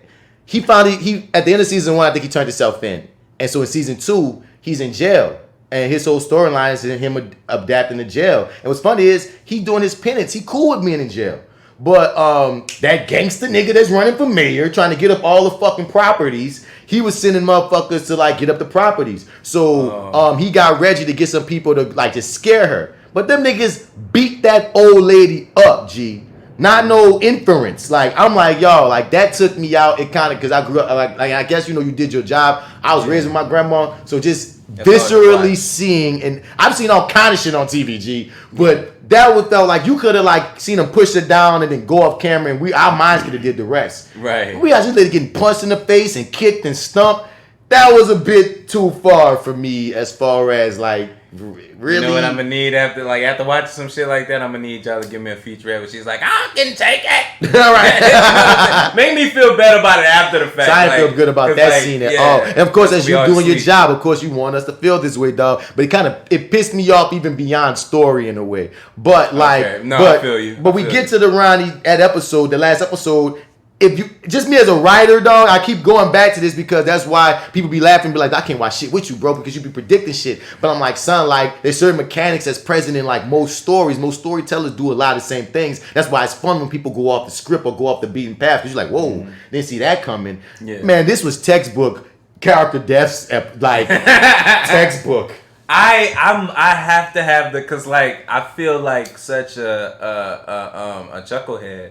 Not realizing it, not catching it until the actual moment. You know what I'm saying? And it's like I feel like what's the word? I feel like I'm able to turn it off. I must be able to turn it off. That's because beautiful. Once it happened, I was just like, how the fuck? Because I'm playing back everything in my head. I'm like, hey, they gave you all the signs. He's having the best day of his life right now, dude, and you missed it. Dog. He's just told you he's retiring tomorrow. He's moving. I'm looking at this as you're a main character in the show, and because it's the same thing. And again, we're not gonna talk P Valley this episode. We're gonna wait till the next episode of P Valley because we got to get the Project Power. But it was one of the main things I was laughing at watching P Valley of the Mercedes character getting the money to get out the strip club. I'm like, this is season 1 of the strip club show, and bro, you're the main character on the strip club show, and you're getting out of bitch, somebody happened. You know what I'm saying? So it's the same thing of nigga, you one of the main characters on here, you tell them you got to move away, and there's really literally nothing else to do with your character, you're gonna die. You're gonna die, dog. And I was like, he's done all he needs to do. There's I mean, he's done all else. when he died, it was kind of like, well, it's not like he was on his way to fucking, I don't know, save the next year's spotlight. So there's literally nothing else for the dude that would have been of interest. And like you see on this ensemble cast, there's so much more for us to do with these other characters. You know what I mean? These little boys are growing up so fast. You know what I mean? It's like I'm uncomfortable. Bitch, if you look at you skip season 2. So if you look at him season 1 to season 3, you like, oh yeah, I know that nigga got big. I was like, yeah, goddamn boy. Like when Moonlight was a long ass time ago, wasn't it, boy? bitch, I thought Jake was a girl on the first episode of season 1. He is taller than me now, nigga. Oh, he man. a grown ass gangster at this point, nigga. Oh, he is. Like, I give him that. But I love their whole world because to me, dog, The Chi takes a lot of the best elements of The Wire, but they kind of made it a lighter show. But in a way, it's still moving in that same vein where we got the kids, we got the gangster element, we got the politics element, and we just got some regular black people. Because that's another thing I love about this show. Most of the main characters on the show, most of the main black men on the show, especially in the first 2 seasons, were just regular black dudes. Yeah, regular black dudes. Living in Chicago, surviving niggas.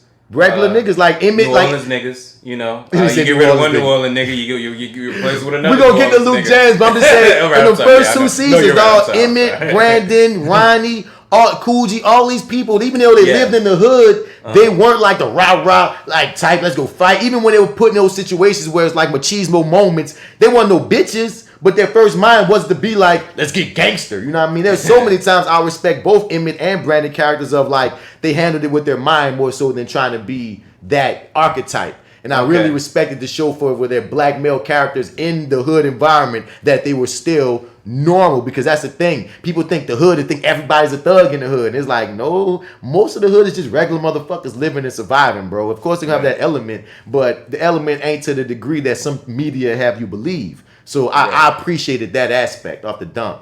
But Luke James, my nigga, what you saying? He did switch New Orleans nigga for New Orleans nigga. I mean, that's how it is in the Chi. You always got New Orleans niggas popping up. I like Luke James a lot, man. Actually, I didn't realize, like, now that I've run the gambit of Luke James, I think movies or most of his flicks now with New Edition joint, Star, and this one now. I feel like there's one I may be forgetting, but he was on Insecure. Was he on Insecure? It was like a hot little minute. He had that one little scene with Issa on I think season 3. It's when she was on her I'm trying to just fuck whatever type shit. Oh right. He popped up for like a hot minute. You know what? I remember him on Little. Now when you say Insecure, but it's like that's not Insecure. That's Little. But he was on Little. He was, I hated Little, but continue. God, me too. I'm not about to. Somebody told me not to say anything. We're not no. We're not gonna spend time bashing a black story produced by a little black girl. I love everything about that, but I did not like that movie. But continue. Okay, well I forgot what I was talking Luke James. About. Luke James, yes. I'm beginning to realize like he's a actor. I feel like say if I can call him that.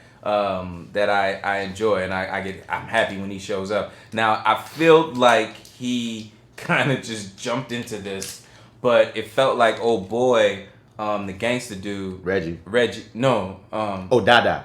Dada, is that the guy running for mayor? Yeah, that's his gangster name. I forget his real name. Dada, right? Okay. So I felt like he had something to do with Jason Mitchell's death, and I from what I saw in the trailer, he killed Reggie. So I was kind of like, well, I mean, you seem like you scared of Luke James, and I was like, I think that's a good thing. So cool, great. You got this gangster shaking in his boots. That's cool. And then the whole, that's interesting that you kind of walked into this with the whole plot line, because I didn't realize how can I, is that this, I feel like I'm saying something wrong here. But you didn't realize it was a trans woman? Yeah, I didn't realize it was a trans woman until like they actually had to tell me.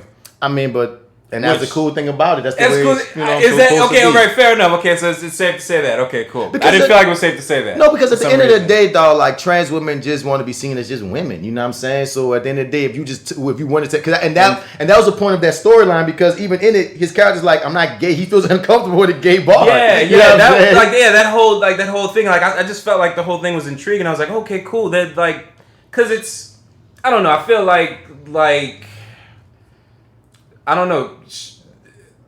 what can I say? I didn't say that. Like the shows that have like that plot line and stuff like that, they always kind of get canceled. So I was just kind of like, I feel like it's risky, but I'm like, I appreciate I appreciate the storyline.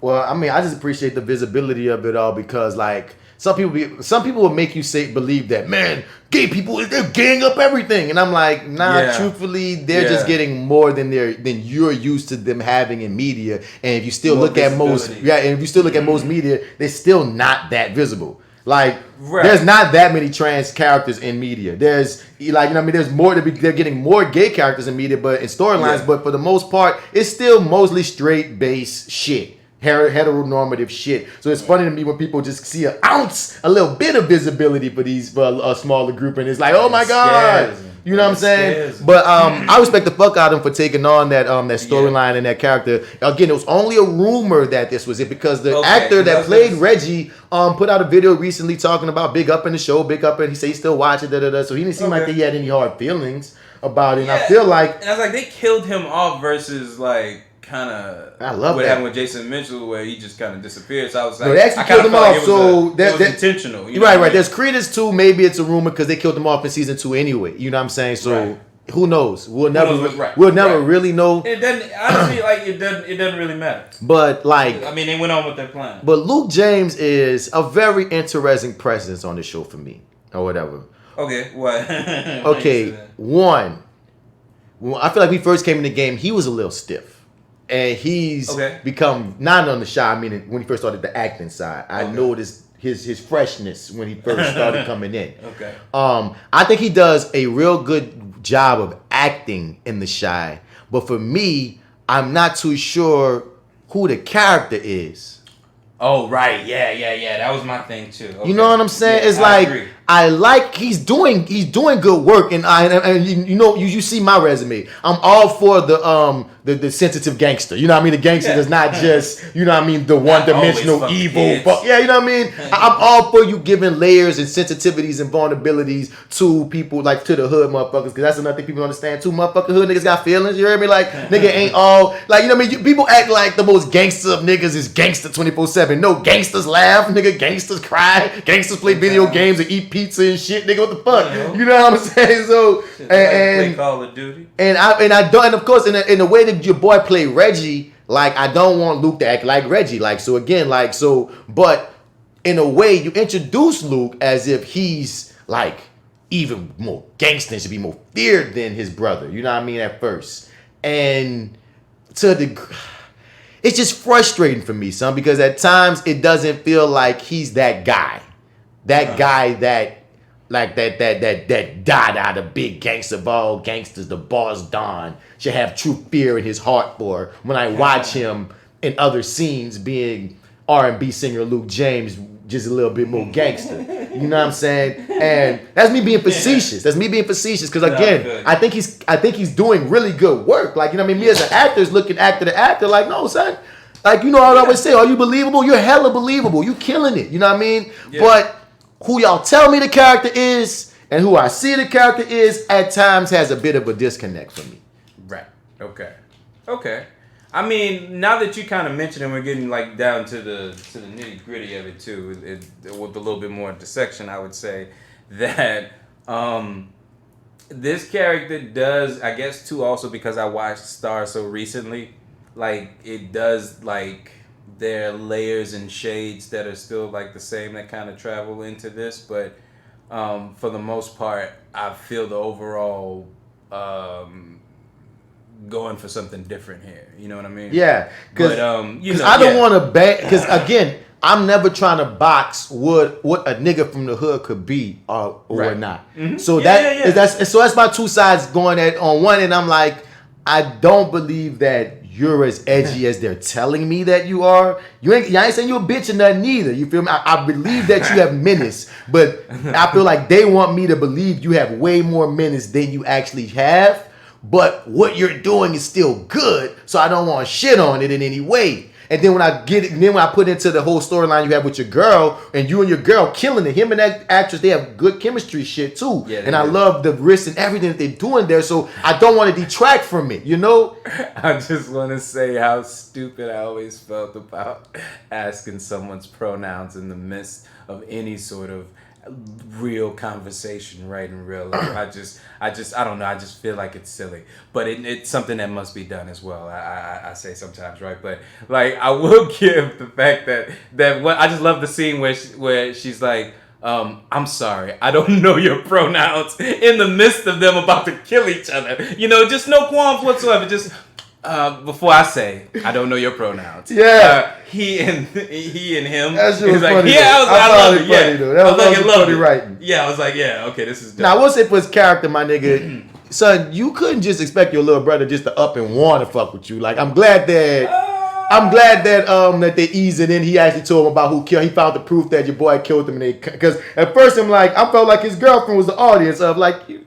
You think he'll just come running to be? He don't know you, nigga. Yeah. And it's well, I mean, I thought, because also I'm not coming from these other seasons. I thought they might have mentioned this. Never mentioned them. That's why, that's why the conspiracy theories of nigga, y'all created this character because y'all couldn't get the actor Reggie, because Reggie been there since the first episode. That's why all those conspiracy theories came from. It's like they never mentioned no other brother, none of this shit. This was all some new reset season 3 button shit, nigga. Okay. See, I thought that they may have like offhandedly mentioned never. Once or twice. They always presented it like Reggie and Jake was all they had. That's why, like, you know what I'm saying? Like, y'all really like rebooting this. Y'all resetting this motherfucker or whatever, son. But right. I mean, you know, so like, I mean, it's a huge shakeup. I mean, like, it is. It's just a huge shakeup, and to have them kind of be able to reset like this, I think like this is, you know, this is something to be commended. It's admirable, dog, because you gotta expect it to have its ups and downs after such a shakeup. Right. It's not gonna be. It may not be perfect. But, I mean, they hit a lot of great notes for me. I mean, like I said, the only negative thing I can say about this season is I didn't like the kidnapping aspect of it. And I guess also kind of knowing, too, I had seen a trailer at some point that I didn't mean to. You know, but they come on TV, like on regular channels and shit now, like trailers for the next episode of what's going to happen on The Chi. And I knew that she was coming back. Mm-hmm. Like, I knew that she wasn't dead. Like, if I had walked into that season not knowing that I was going to see her walk through her home with her hair looking different and shit, but she's going to make it back home. If I didn't know that, I might have felt like, oh shit, they might have killed her. Or it might have been some other suspense. You know what? That's what it was. That's probably why I didn't dislike, because one of my partners told me, one of my partners really was loving The Chi, and she was really like going off about, man, and they been having my girl Keisha missing for all these weeks, man, and I can't believe that they motherfucking been keep it like she was over how long Keisha was missing. Yeah. And she even tweeted at Lena about it. And Lena liked the motherfucker, son. It was so hilarious, son. That's funny. So like all her energy for feeling the way she's like, man, she's a beautiful dark skinned girl. They got that girl kidnapped off screen. She was going off, and she was just making me. She's like, man, nigga, you gotta watch it, nigga. You tripping? So no, that was the final kick in my. I'm glad that was the final kick in my ass, dog. Like she was affected. Now I'm gonna watch it. This black girl was affected by that black girl being kidnapped, nigga. And big ups to them, because of course it's the black girls missing. You know, where our girls situation that the show wanted to shed some light on and tackle. So I understand your reason, and I understand. But again, what gives it more respect than, again, you're going to either like the execution or not. The bottom line is you're showing the true light on what it's like for somebody to have to recover from that. Yes. And that's so poignant to me because I'm watching it. I feel like what Kevin said, I wish I could kill that nigga even though he already dead. You know what I'm saying? Yeah. That made me feel like, bro, like you can't watch that and see what this girl going through and not feel for her and be like, nigga, if you ever pull some shit like that on anybody I knew, I would have to fuck you up. Like, what's wrong with you? Like, it would have to be death. Dude. Nigga. There's no coming back from that. Son, monsters exist. So big ups to The Chi. I'm glad I started watching it. Snowfall's coming back soon. Oh, is it? I think September. I think Snowfall's supposed to come back. Shit. September, October. I forget. Cool. I don't know. It's like all these black stories make me think of other black stories. It just get me amped for black stories. I'm glad Snowfall's coming back though, man. Because you know how much I got into that. Yeah, son. The quarantine. Mm-hmm. You know, so I'm definitely. I'm super excited to hear that come back. I mean, well, when that comes back, we're gonna have a lot to talk about regarding it. But let's get into this Project Power, man. Okay. Shot in New Orleans. starring Jamie Foxx, Joseph Gordon-Levitt, and newcomer Danielle Fishback. Oh, that's her name, Danielle Fishback. I believe so. Or is it Dominique? I think it's Dominique Fishback. Let me look this up. I believe it is Dominique. I think it's Dominique Fishback. Right. Yeah, son. Yeah. Who I believe for a big debut role kills it. Yes. I dig her in this. I dig her too. I'd like to see more. I'd like to see her do more. So first impressions of this movie. I waited to watch this. I watched a lot of the hype online because one very curious and interesting thing I was noticing was, you know me, I'll look at reviews and I don't read reviews for things until after I've seen them, but I still might check out headlines or check out general scores and consensus. The movie itself got mixed reviews, like very mixed, like a lot of 6s and in the middles, and you know what I mean, or like people either hated or loved it. It was like middle shit. So I was laughing at mixed reviews from the world, but New Orleans absolutely loves this motherfucker. You know what I'm saying? All my New Orleans people was just like, because they felt like, for the most part, even without having any major New Orleans actors in it, it captured a lot of our spirit and representation. Even when you first come on, the 911 calls and shit. We got Wild Wayne and shit. You actually got a Lil Wayne song in the movie. You know what I mean? That's so trippy that out of all these New Orleans projects. All the points I was going to hit about this movie, actually. Yeah, no. I second that. I felt like it touched. Appreciate it. I laughed at the fact that even before I watched this movie, I said, okay, it's about superheroes and it's representing my city, right? So it's going to give me a bias because I love New Orleans and I love superhero shit. And I felt like a lot of New Orleans people in general, since they represented us and they finally gave us a movie that we could be like, this was set New Orleans and it's pretty fucking cool, that they may have forgiven things about it that they normally wouldn't forgive. You heard me? So it was by no means a reaction was. That's interesting. It wasn't a perfect movie, but I dug the film. I dug the movie. I would love to see a sequel. A lot of people have said it would be a really cool series, which I totally agree. Okay. And yeah, dog. What's your first impression? What you saying? So one funny thing is, I auditioned for this movie 3 years ago. Holy shit. This movie's just coming out. It was called Power at first, and it was actually J.Steel who had to remind me that I auditioned for this because she reminded me of like when I auditioned for it, they said Power, and she was like, "You auditioned for Power?" And I was like, "No, nigga, some superhero shit about some drug." And it just so happened at the same time I had an idea, a movie idea about what if there's a drug that gave you white privilege. I kind of remember. I don't know. You and did somebody else also audition for this movie too?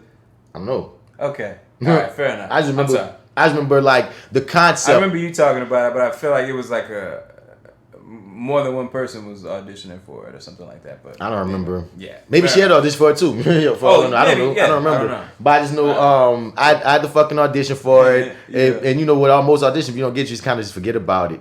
But this is like I said, it's like 2 or 3 years ago. So it's funny that it just came out now. And a friend of mine who's in the movie, he told me that basically it was supposed to come out like 2 years ago, tested bad. Oh. They rewrote and shot the whole ending over again. And then that's coming, and then it wound up, having to go through the re-release, shit. Right, and that's why we found, and then COVID didn't help, and then now it's coming out when it's coming out on Netflix or what have you. And I just found that to be a very interesting story. But like if I was to break this bitch down and dissect it, that'd be one thing. But my only gripe that I will say, and is minor major, it's not a big gripe, but it stuck out for me because I auditioned for it. I auditioned for the role that MGK got.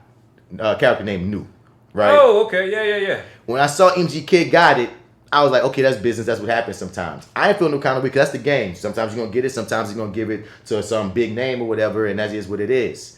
My issue came when in the film, the main character, like, there's this point where you don't know if she's gonna help Jamie out now because Jamie needs her help, and she like, you killed my cousin, and I said, cousin, and Jamie said, no, he overdosed. You talking about MGK? And it just took me all the way out that you showed me how with this black girl, this black mama, and yes, it's possible some black people have white cousins, but it's not nowhere near a general thing for your average black person to have white cousins enough for you to just throw it out in the midst of this with no explanation to us. We didn't even see the picture of them together or nothing. We had no nothing for me to be. I should only be worrying about, oh shit, damn, she thinks Jamie killed her cousin. And I should only be thinking that's really her cousin, not why her cousin white. You know what I mean? And it just blew me that you could have either changed the word. It could have been a friend. You could have been like, that's my friend. Or hire a black person like you had originally written in the script. You originally wrote it for a black person, and if you really wanted the black person to be her cousin, book a black person or change the line. Because I had a few partners in this movie. My partner CJ LeBlanc popped up at the top of the movie with the white boys trying to rob her. It was the one black dude, the two white boys trying to rob her. Shouts out to him. He also appeared. Like nose ring pulled or something like that. Yeah, he was Jamie Foxx's son in Just Mercy, funny enough. So I was like, CJ, Jamie Foxx must be your lucky charm. So for real. So I was like, but I'm like, you have a black guy that you booked in the movie. How come he couldn't be the MG? Because the thing is, Newt didn't have that much screen time any fucking way. So you could have easily made the black dude that you actually cast in the movie to do the Newt character so he can easily translate to be her cousin, instead of me wondering, when you get to this part of the movie, why she has a white cousin. Only gripe, biggest gripe, main gripe. That's all I'm saying. What's up? Speaking of your gripe specifically, that gripe happened from me like early on in the movie when she's like when she's sitting with her mom and she's like ain't that where your cousin Newt stay or hangs out? And I was like, Mama said it. I didn't even catch it earlier. Yeah, like, so he was calling her cousin twice. Yeah, before she went to school, she was like, call your cousin and make sure he's okay. That looked like his spot. And I was just like, he said at the beginning of the movie, because when I rewatched it for the review, see, I ain't watched he says twice. at the beginning, I'm Newt, or I'm Newt, or whatever. Mm-hmm. Like he says his name, so I'm like, we know that's Newt, nigga. And she's like, your cousin Newt. I'm like, well, who the fuck else? Who the fuck else is she talking about? I'm like, oh shit. You either change the lines. I'm like, is he supposed to be like light skinned? Is he playing light skinned? But look at this boy, bro. I know. You know what I'm saying? We know they got light skinned niggas that can pass for white, but something about them. Is he trying to John B us right now? Bro, he's still. If that was the case, why he's still blind, nigga? Like if I'm a white guy and I'm trying to be a motherfucker that's really a Creole or some weird shit that they're trying to pull, the very least I'm gonna dye my hair black or something, son. There's very few blind Creoles. Okay, like it exists. Everything exists. Yeah. But no, my nigga, he was obviously and then you gotta know. We know you're MGK. White boy, famous white boy, trailer park white boy. Nigga. I mean, and that's sort of the thing that kind of just like, I'm just going to go with this because apparently MGK said that he would do the movie and he's here. It shouldn't be that obvious that politics was involved. That's all I'm mean, saying. like, yeah, no. That's all. But like, there's a point where I was like, you know what? I'll let it go because there's one point where Jamie Foxx is at the door and he's like, you can call so-and-so and verify that I am who I am. Tell him the major's here, right? And he said, and MGK says, say, bruh, I'm gonna call him real quick. And I was just like, all right. No. I know that's not enough for you. No. I know that's not enough for you. You feel me? I can humble myself and take my lick. You ain't gonna get every role. Fuck that. Yeah. I can humble myself and even take in. They gonna most likely go with a name before they go with an unknown. Fine, take that. Like I said, when I saw he got it, I was like, cool. But bitch, you gonna be that lazy in your script and not even change the line? If that's the case, man, put MGK at the top with the other white boys. He can have a cameo at the top of the movie trying to take her drugs. And again, put some random black person there or something because it's just jarring for your story. Because again, it's already not perfect, but dog, it's just jarring, dog. It's an unnecessary jar. It's a question that you don't have to make me have to ask.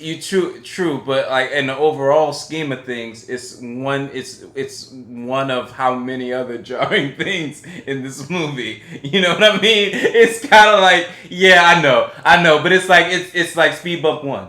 Yeah, but that's the thing. And you're gonna hit like 10 more. But I forgive a majority of the speed bumps in this film. Like I still had an enjoyable experience with it.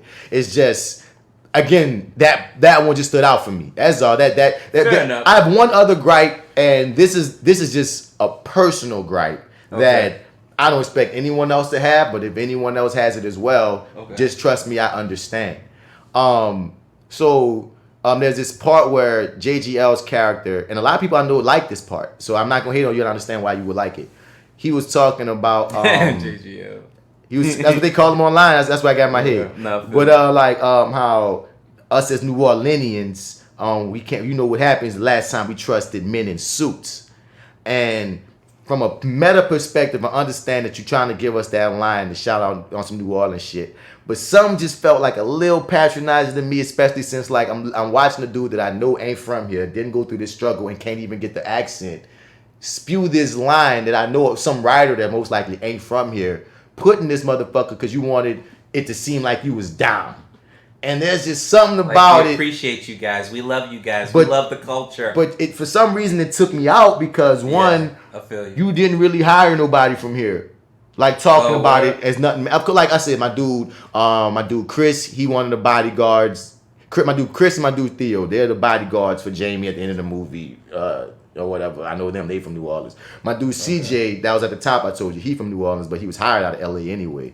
There's a few little hit or miss things, but when you talking about the men in suits, and I'm seeing like y'all could have given some of these other roles to like people in the city if you want to help out the city, and I'm like, and me just being a person that's kind of triggered by just certain things from like anybody from New Orleans has different kind of traumas about Katrina, and everybody got different degrees, and you gotta be on shit with it. Yep. Something about when he said that coming from him and that character and all that, it just took me out for a split second. It's not a gripe, but like. That's one of them lines that if it came from somebody that was not even from here but killing the accent, or if it was somebody from here, or even somebody black, I don't know. And not saying white people wasn't affected by Katrina, but I don't know, just something about it when he said it. I said, shut up. No, but who asked you? Yeah, that's what it was for me on the slick. Yeah, but I still understand why some other people was like, no, he's the characters from New Orleans, and this being said, I fucked with it, and if that's how you feel, I respect that as well, because I understand why you would. It just hit me with a little weird tinge. But what you saying? Okay. So I mean, I feel that too, because I had. Too bad we're not speaking about P Valley. Everything that you say kind of makes me want to go back to P Valley. I had a trigger in P Valley. But anyway, so first impressions. That's what I was gonna touch on in terms of my first impressions, right? I appreciated what this movie tried to do in terms of giving the city its own personality, its own like meaning and stuff, but from an outsider's perspective. Like they tried to hit every note as genuinely as they possibly could. First music we heard was Lil Wayne. Okay, cool. I cannot be mad at that. Maybe would have picked a different song, but not mad at that, right? The locations weren't the stereotypical New Orleans locations, you know what I'm saying? They weren't. Because most movies act like we all live in the French Quarter. You know what I'm saying? So I had to respect them on that. They got other neighborhoods. Yeah, and it's like, it's not like that's what I mean too about the personality aspect about the city. You know what I'm saying? Because the city does have its own personality, but like when you go commercial with it, it's Mardi Gras and drinks all the time. It's always a party. Yeah, it's like, nah, nigga, Mardi Gras. We eat gumbo, red beans, etouffee every week. Day. Yeah. Every day. That's what we do. Like, get the fuck out. Like, you know what I'm saying? Like, niggas, like, Mardi Gras, all of that shit. Like you talk about it, we can sum all that shit up in 1 month. That means there's 11 other months we just living regular nigga life, and it's like that's kind of what the aspect of life that this movie kind of tried to show. Once again, from an outsider's perspective, but like not, hey, New Orleans is this commercial place where it's a party every fucking time. It's like, no, this city lives, breathes, and has its own like personality beyond that. Like that's the glamorous side of it. This is the other side. You know what I'm saying? Like I appreciated them trying to do that. Now, did they nail it every time? Nah. But god damn, do I appreciate the effort. And going to the churches on St. Cloud, out of all churches, I mean, I don't know. Anyway, but I appreciate it. I appreciate that won't be the touches. Experience that you're going to get in real life, by the way. Not at all. Not at all. They're going to mess up your order. And truth be told, this had to be happening on the game day, right? The way this cop was running around with the Saints jersey on, I was like, it's got to be a game day. I'm like, got to be game day, right? I'm like, nah, fucking JG, fucking L, whatever calling him. He fucking is a Gleason fan. He's a fucking Gleason fan. Okay. He's like, can my character wear this jersey, man? You wear the jersey the whole movie. I'm that down. I'm really a fan of, like, I love this guy, man. I mean, nothing against Gleason. He sound like, come on, like that, like, he was such a Slidell white boy. Like, he wasn't New Orleans white boy either. JGL was such a Slidell white boy, it felt like. Yeah, he was, though. Okay, I'll give you that. Yeah. Like, trying to be down. But, yeah. But yeah. So first impressions, I appreciated that aspect of it. I will agree that they didn't always nail it, but a lot of the like somebody else I was listening to somebody talk about this movie and how it being shot here, and it's like, dang, people must just graffiti everywhere. And I was like, actually, you know what? There's a lot of graffiti every fucking web, and it's beautiful, and I love what they did with it here. Granted, I feel like the place where MGK lived at this point, I'll never knock a New Orleans location being used in a beautiful way in that little moving Dutch angle. I love it. But I feel like that space is kind of overused at this point. Maybe it's just me, but I feel like I've seen it like... I've never seen it before? Other movies, yeah. There's another movie, Black and Blue. I didn't watch Black and Blue. Okay, and then there's another one that they did it too, and maybe the other one was a TV show. It might not have been a movie. I just had to laugh because it's Exhibit B.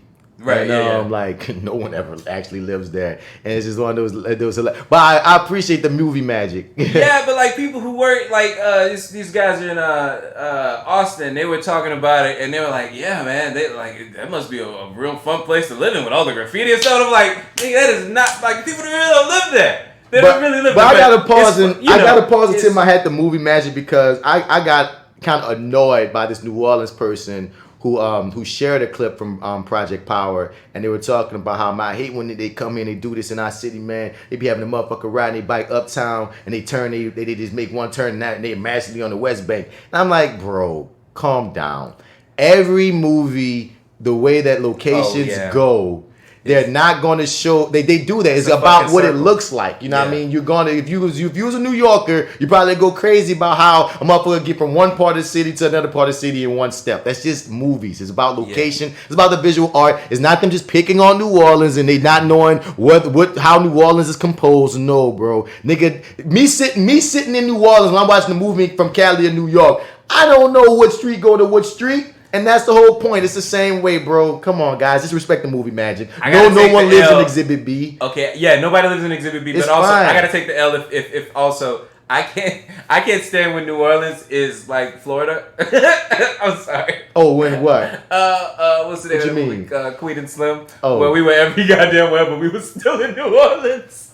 I know that street. Goddammit. I'm not leave these people alone. Leave people. Now, as long as it's not blatant. Like sometimes it be blatant. Like because I think at one point in Queen and Slim they actually showed like one of our bridges in some shot when it was supposed to be somewhere else, and I was like, okay, now that's a fuck up.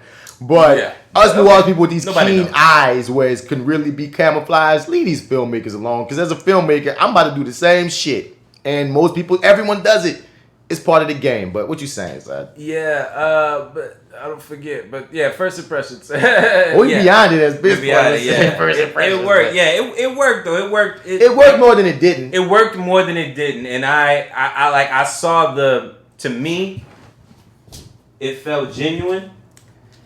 But they did more right than wrong. They did more right than wrong. Yeah, they didn't nail everything, but they had enough points for me to kind of give them that. Like I'll go with your movie for the most part. And this is the big thing I text you. I liked it more than Bright.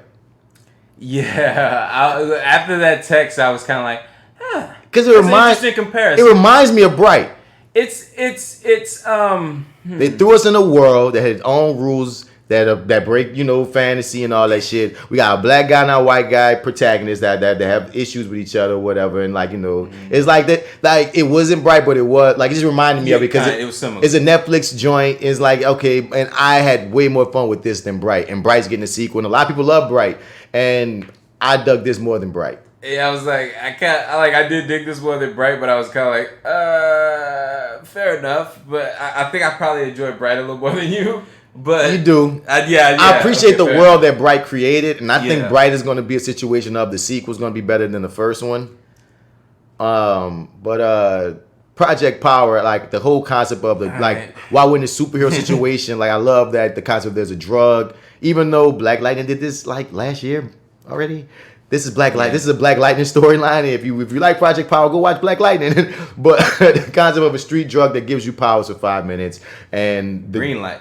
You know, and the police having to deal with that on the streets. And you got Jamie Foxx trying to find his daughter. And one thing I had to laugh about, dog, he threw a black girl in the fucking trunk and did a few scenes later giving her some black woman empowerment speech. And I'm like, so you can't give her this big black woman empowerment speech. You can be all this and blah, blah, blah, blah, blah, if you just threw this black chick in the fucking trunk and damn near told her you was going to knock her ass out if she'd give you the information you wanted. It was kind of jarring. You told her you was going to kill her mother.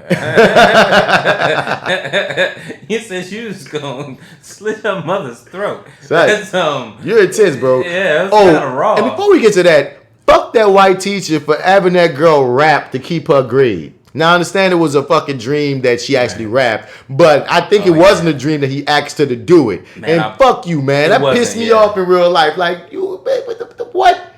It kind of I also bought that hook, line, and sinker because I thought she really actually wrapped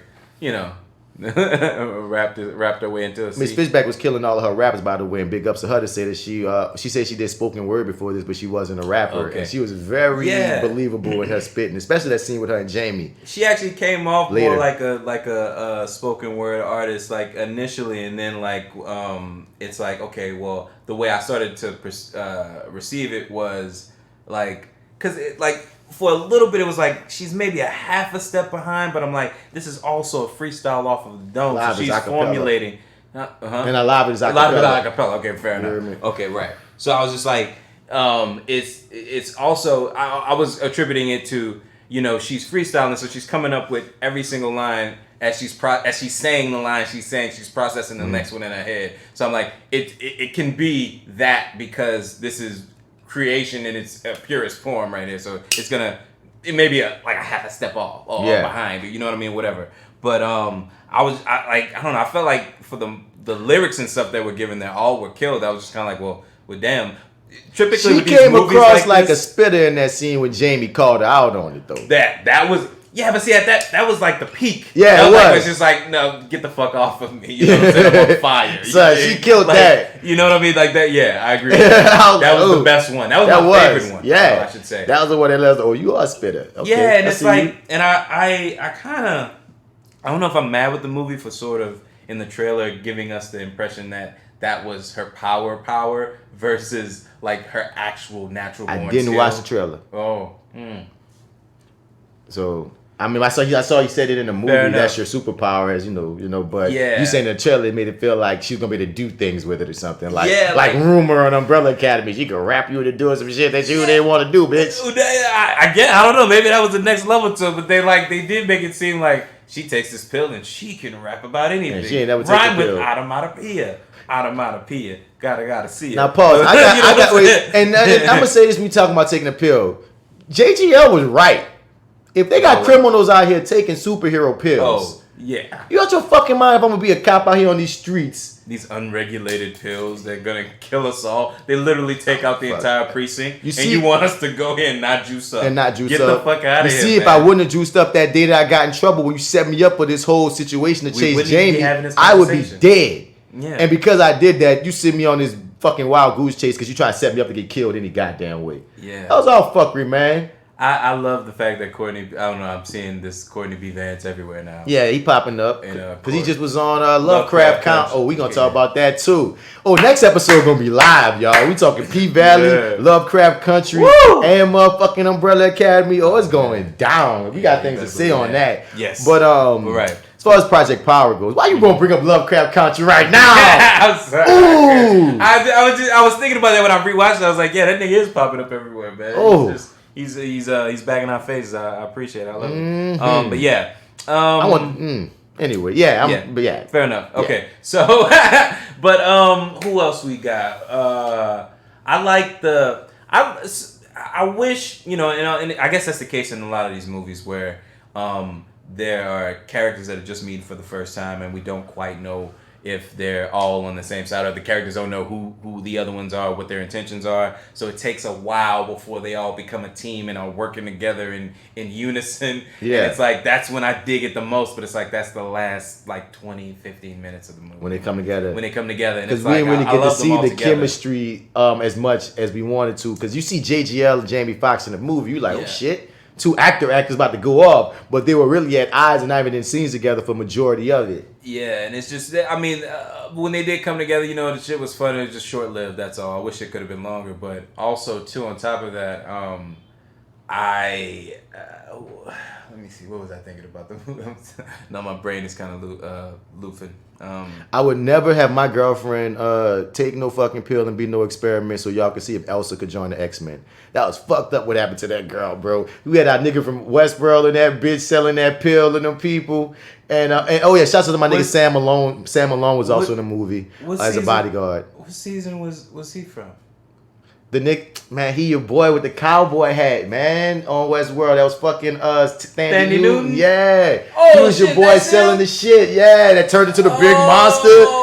That was your boy. Hector, I think his name was on there. Some shit. Yeah, bro, I was laughing because, again, I love seeing actors play different when I've last seen them. So it was so different you didn't even recognize Toby. I sure the fuck did. I love it. I recognize the voice, though, because you remember he's like when he first see him, we hear him before we can actually see his face. He at the top of the movie giving him the drugs for free. Yeah. I recognize the voice, and when he popped up, I was like, oh, I guess you just have a familiar voice. That's your boy from Westworld, son. That was popping with Sandy Newton, son. So it was good to see him in that bitch. Pause. Jamie Foxx beat up and killed a lot of essential workers that he didn't have to kill. That motherfucking bodyguard that he fucking impaled on the ice, he didn't have to die.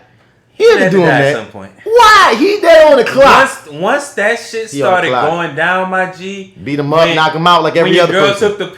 When your girl took the pill, and he's in the camera swishing around and shit. That's what I wanted to say about the movie. When the camera's swishing around and shit, he ain't gonna fucking leave. That boy gonna grab his piece and take him the fuck down. Jamie killed that man for no reason. Oh man, he Jamie would have had to kill him later. And shouts out to my nigga Sam Malone. He beat the shit out of my nigga Sam for no reason. You heard me? Okay. Sam popped up in that movie. Sorry, Sam. Son. If he didn't kill you early, he was gonna have to kill you later. Bro, you fucked up a lot of essential workers, Jamie. That's all I'm saying. That was an amazing shot from the inside of that fucking chamber where the girl was fucking dying from the free turning into ice and everybody fighting and shit. I like the shot. You making the face of you got problems. Oh yeah, I liked it. It felt as though it would have been more expensive to show us what was happening on the other side of the glass. And I was like, I did also appreciate. Yeah, to watch what they did with their movie with their money, because that chameleon chase scene was amazing too. When your boys turned into everything that was coming on them, I was like, shit, like, It was amazing. Yes, that was a great chase. The exact same. Twice. I don't care. It was cool visually. I don't care, man. You know they copy and paste that motherfucker. Hey, it's a Netflix flick, bro. We only got. No. I was just like, I'm gonna give them certain concessions. Now I dug it still. I dug that scene. I did hear people say that this movie could have went to the movies, and I was like, well, I might have had some problems with it. I think it's right where it should be. It's right exactly where it should be. Okay, cool. And I really more so agree with everyone saying it would be really Bright too. Both of those would be cool series. Bright and this would be. I would watch a Bright series where you fleshed out that world more and more of the schematic of it. It's almost like we didn't get to talk about this, and I also didn't finish it. But like I really fuck with Snowpiercer. I watched the first 4 episodes, and I haven't gone back to it yet. It's a mess in my head right now. I love that show. Just the first 4, I fell in love with it, especially knowing from the source material of the movie, because the movie's amazing, but they still did their own thing. And a lot of times we have to adapt something. It can have mixed executions and such. But I really would watch either of these things as a series. I would get into it. Yeah, I would. I mean, especially, if it stayed in the New Orleans aspect. You stay in New Orleans. Jamie's in town trying to find his daughter. You don't have him find his daughter for a minute, and you could do all kind of shit. Maybe the daughter get corrupted by the time you find him at the end of season 1. Yeah. You got these there's so many things you can do, like just off the top of my head, with a story of a street drug giving people powers, and what does that do? Like again, his daughter was one born that way. She ain't have to be the only one. They got all kind of things you can pull. I felt like that was such a I also kind of felt like for me that there was a couple of things that they could have hit on, that they could have leaned on a little bit further more with the time that they had, and maybe reshifted some things, like the whole aspect of Jamie Foxx taking a drug for so long that he passed it on to his child, and then that was born. I did appreciate going back and rewatching it though, the transition of when he gets into that fight with MJG. And then that. With who? What did I say? You say MGK, but you say MJG, like A Ball and MJG. I was like, where MJG at, bitch? You see it in my eyes. I'm like, I'm looking at your face to see if I got it right. I would love to see MJG be her cousin. You would have been a great dude. Come on, MJG. Come on, nigga. But that transition where he explodes at the very end, and then we jump into the car crash that he got into, where his daughter was kidnapped. Like I kind of appreciated those transitions, but I forget where I was going with that. Just forget that thought. I mean, like I appreciated like a lot of what they did, and I know they made a lot of people Google the pistol shrimp. Because that was such a random. Because I'm like, is that about to be? That's who we call Jamie Foxx if he was a superhero, pistol shrimp man. Because when he had that whole fucking speech about how the pistol shrimp is the most powerful, and he could do all this and all that. And then when he popped that pill and had this Kamehameha Gohan moment on everybody, pistol shrimp powers activated. I was like, okay, pistol shrimp man to the rescue, huh? So I mean, like, and also like, so you've clearly used this power before, possibly. You know what I'm saying? I mean, he kind of wielded it pretty accurately. He didn't hit hit old girl, but he killed everything else around her. And I feel like also in the series, when you talk about he's been using it for so long, man, you could play with dormant powers he might have gotten. Yeah, you can play with. Do you have a slight addiction to this, and that's why you have to stop using them, and now you use them again might have got you. Like, there's so many ways I could go with this fucking story. You can play with it a little bit. You know what I mean? Okay. But I feel like all the like the ideas and stuff that you're bringing to the table also too could have been like incorporated in the movie. But it's like it felt like there was a cap on what they could do. You know what I mean? Yeah. It's like there's so much we could have put into the script, and there's so much we could put into these effects and how we use them. We got to be strategic. You know, big ups to that one random woke writer in the room that put the Henrietta Lacks information about how because that's what I love how we're passing that information along like nobody will forget. I just love 2020 just being so woke and so black in all of our media right now. You hear me? So like, and that was a nice little allegory to even look at what was going on with his daughter, this black woman, you know, this black little girl. But you know, so it was like it did a lot good. You know, it did a lot good, and the acting was good. Like the shots were pretty good. Like a lot of things worked, and I would tell people check it out. Like if nothing else, check it out. There's so many things that's on TV right now. Why the fuck not? Yeah, I mean, I've run out of time, man. It's well, shit. I'm looking for something new now. Hell, I'm waiting for this week to week shit. It sucks. I've been watching Korra. Oh, Legend of Korra. Me as well. I watched the first episode. I haven't gone further than that, but I fucks with it. Okay. I like the first season. The first season of Korra had pulled me more in and more faster than the first season of the last the Aang joint. Oh yeah, because I do remember it taking a while for me to really like get into Avatar. Like it took a couple episodes. It took me a while, like because it had all the hype on, and a lot of people grew up with it, so they were different affinity for it. But I didn't grow up with either one because like my dude he hates Korra. He said he couldn't get into it because he just grew up with the Aang shit. And as I'm watching Korra, son, I'm like, I am identifying more with what's going on with the Korra shit than what I love the last Airbender series. It was a great series. Don't get it twisted. But I feel like Korra takes it up a notch. And a friend of mine, Key, I think, told me straight up that like in the fandoms, there's a lot of people who hate Korra. But I think a lot of that comes from the bias you have towards growing up with the last Airbender situation. You know that happens. But any final thoughts on Project Power G? Let's see.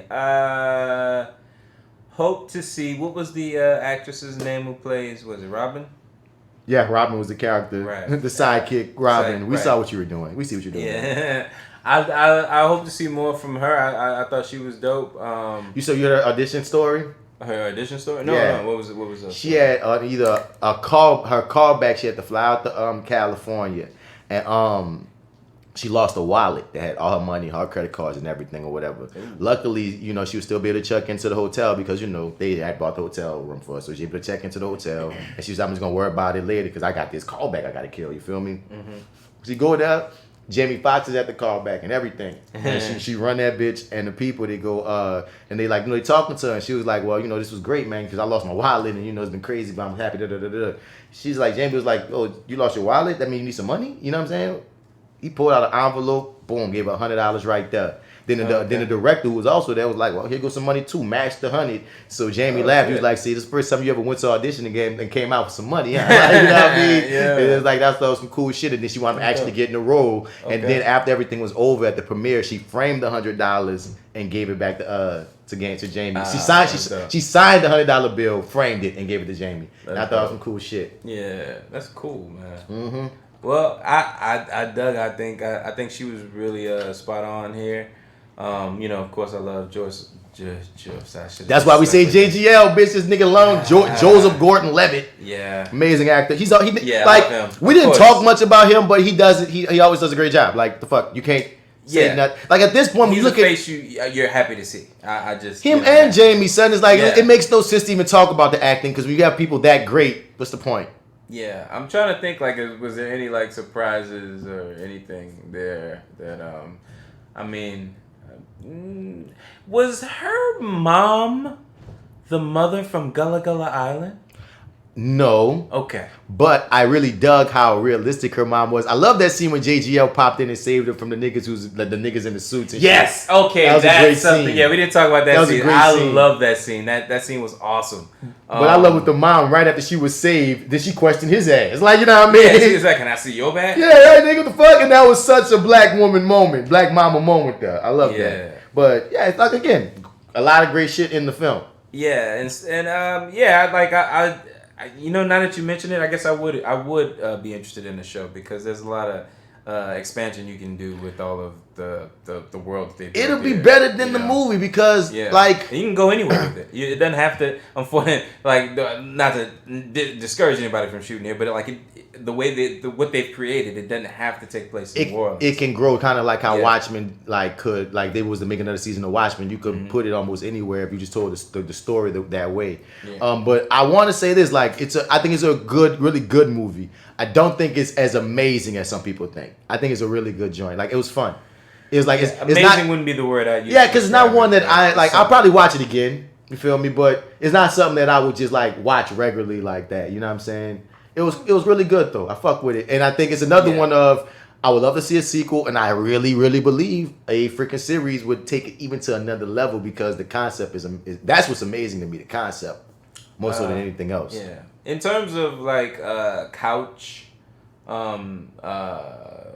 material or couch media or whatever, or at home streaming media, I think this is pretty much up there and the stuff that I'm not shit at home VOD streaming shit. In terms of that, like you know what I mean, like I can't do anything but sing his praises. I just for that small part of the population, or maybe not small, I'm not sure how many of you there are, but for the folks who think that potentially this could be a theatrical movie, unfortunately, that's where I would have to strongly disagree. And it is like a movie that's almost 2 hours long. It's like an hour and 53 minutes. Name value wise, like this name value, yes, but even still, like there's not there's so many. No, what? No, Marty, I gotta disagree. Enough there I gotta disagree. I gotta disagree here. What? I gotta disagree. Oh yeah. I gotta disagree in the same manner that it's like a minor disagreement, like how we had with the DC shit on the level of. Because it's JGL and Jamie Foxx, that bitch could open in theaters, but it wouldn't be no number 1 or number 2 release. It would probably, you know what I mean? It'd be one of those ones that would do middling. It would make some money. Don't get it twisted off the net. If you look at a name alone, if you looked at that poster, you know what I'm saying? People go watch that movie in theaters, but it wouldn't do numbers. I don't think it'll do numbers. I feel like it takes 3 people to call it trash for it to just be a bomb. Yeah, it wasn't. I feel even like with their names, and it's like at least like I just feel like here. That's where it's like Bright, because I feel like Bright in theaters is the same. It would have been a hit or miss. It would have been a Will Smith flop. It would have been a Will Smith flop. Yes, it was a hit for him because in the medium it works. But in theaters, Bright wouldn't have done as good as it did on Netflix. It did amazing Netflix numbers. You know what I'm saying? And it wasn't to me, it was a Netflix movie. Like, granted, maybe in the sequel they'll expand on a couple of things. But like I said, like even here, there's still like a bunch of unanswered questions. There's still a bunch of plates that are still spinning that they could continue within a sequel if they wanted to, or expand upon in a series or whatever, what have you. Or even in the movie, they maybe could have like rearranged the time spent here somewhere else. I don't know, but overall, it's perfect for home viewing. I feel like I say check this movie out just because you already have a Netflix account or access to a Netflix account. So this is the perfect thing to watch. I mean, I feel like it's got everything: a little bit of action, a little bit of comedy. I mean, if you want to hear Jamie Foxx pretend to do a New Orleans accent for like 5 seconds, I mean, that shit was poop. It was awful. But if you want to laugh, there you go. Everybody's attempt that was not from here sucked. Horrible. Miss Fishback, it was okay what she tried to do, because that's one thing I will say. A lot of people here have different New Orleans accents. There's a lot of people here that don't even have an accent, which is why when people don't even attempt it, I accept that more so than trying it. Because if you create the world like the 911 calls, the extras, everybody else having it, but you have these few errant people who don't have it directly. Okay, fine, because JGL didn't go for New Orleans accent. He felt just like he went for Southern. That's why I was like, you see him, he's little Slidell, you some fucking Shreveport ass nigga, you know what I mean? But that's the thing. I will give you Southern JGL, but I wouldn't give Jamie New Orleans. But that's the thing, Jamie was supposed to be from New Orleans. See, he was from Outer, so that's why, military. Yeah, he could talk how he want. Right. And Fishback, she hinted it just enough to not be disrespectful. Again, if you brought it to New Orleans, make that bitch New Orleans. Enough. That's all I'm on, because that's one spot that Cloak and Dagger did very well. You heard me well. Even though the main characters didn't have our accents and shit, they came into our world and they let a lot of our supporting characters and different people around just beat them. It was almost like, dang, y'all, and you could tell y'all spent real money on this, y'all let the New Orleans accent in there, baby. Yes, and if I think about it, the praise that Project Power got from our city, if more people watch Cloak and Dagger, they would see that Cloak and Dagger was already representing us pretty well. To say that it was a little series on Freeform, it was a comic book joint, you know. If enough of them noticed it might have saved the show. It might have, because that's the thing, a lot of people didn't watch it, and et cetera, et cetera. Yeah. But that was this episode of Reviewing That, y'all.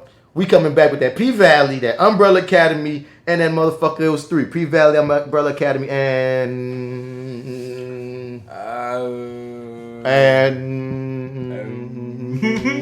it's 3 main things. It was 3. It was P-Valley, Umbrella Academy. Let me hit this blunt. Give me a second. I know it's gonna come back to you, dog. P-Valley. What else am I watching? We talked about Umbrella Academy.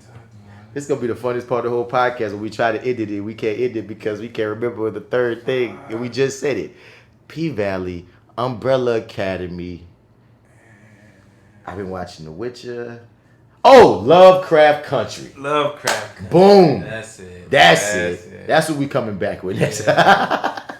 I've heard somebody talk about they watched the first like 5 episodes, man. I'm like, of what? Oh, fuck. Of what? Of Lovecraft. They found it on some weird the back channels. Nah, man. They like they real reviewer press. Yeah. Press. So like they got like a early. It kept up the momentum, or they had mixed problems. They liked it, like, but okay, so these folks that I heard were a podcast, and then there are other actual written reviews out that are mixed. So like those kind of hit or miss for them. But these guys, they dug it as it went along. They didn't even finish. I think they were like 5 episodes in. Yeah. They were like, it switches gears, kind of changes its tone, I guess, or whatever, from episode to episode. Yeah. But they enjoy every step of it, and they're really like into it. So I mean, I'm looking forward to it.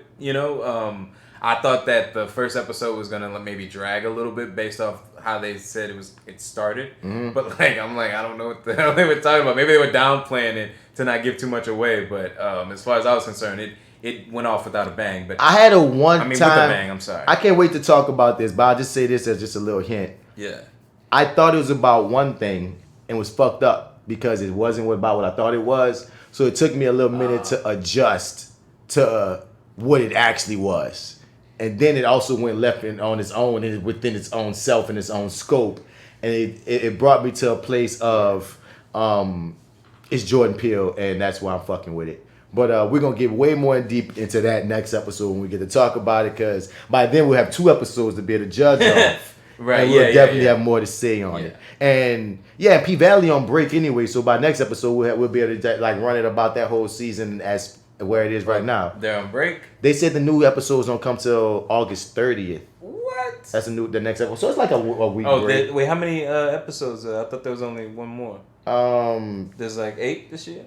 I thought they said 2 or 3 episodes left. Oh shit! So we're all getting 10. Okay. Yeah, I think it said 3 episodes. Only 3 episodes left. It was what the preview cool. said. Okay, cool. So all right.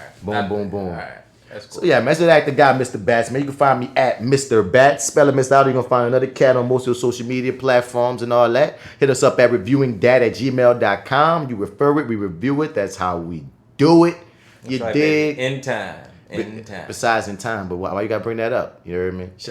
I haven't been in a while. Hey, but dog, go listen to the Peanut Gallery, man.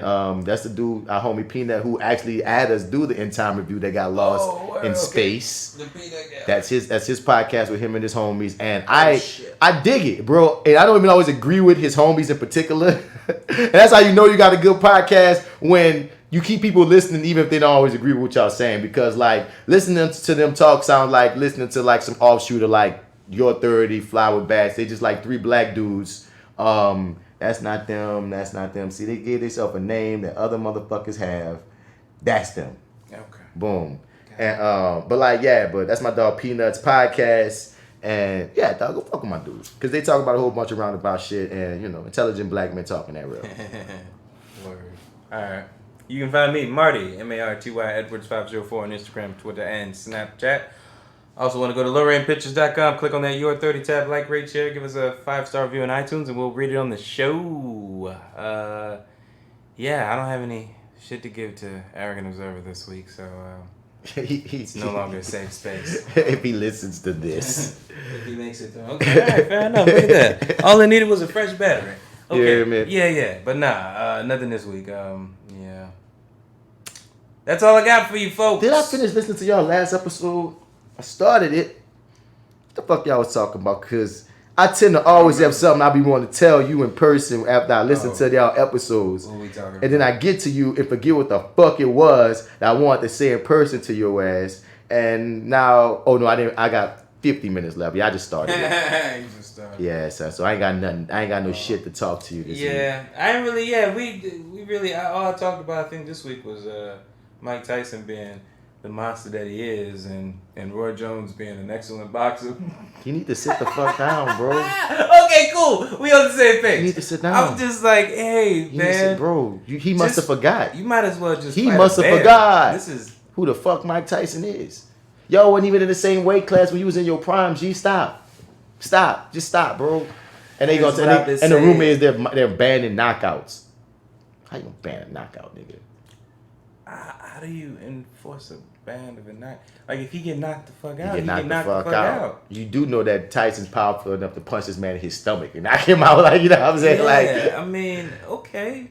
But anyway, y'all, that's the episode, bro. Fuck with us. I mean, what?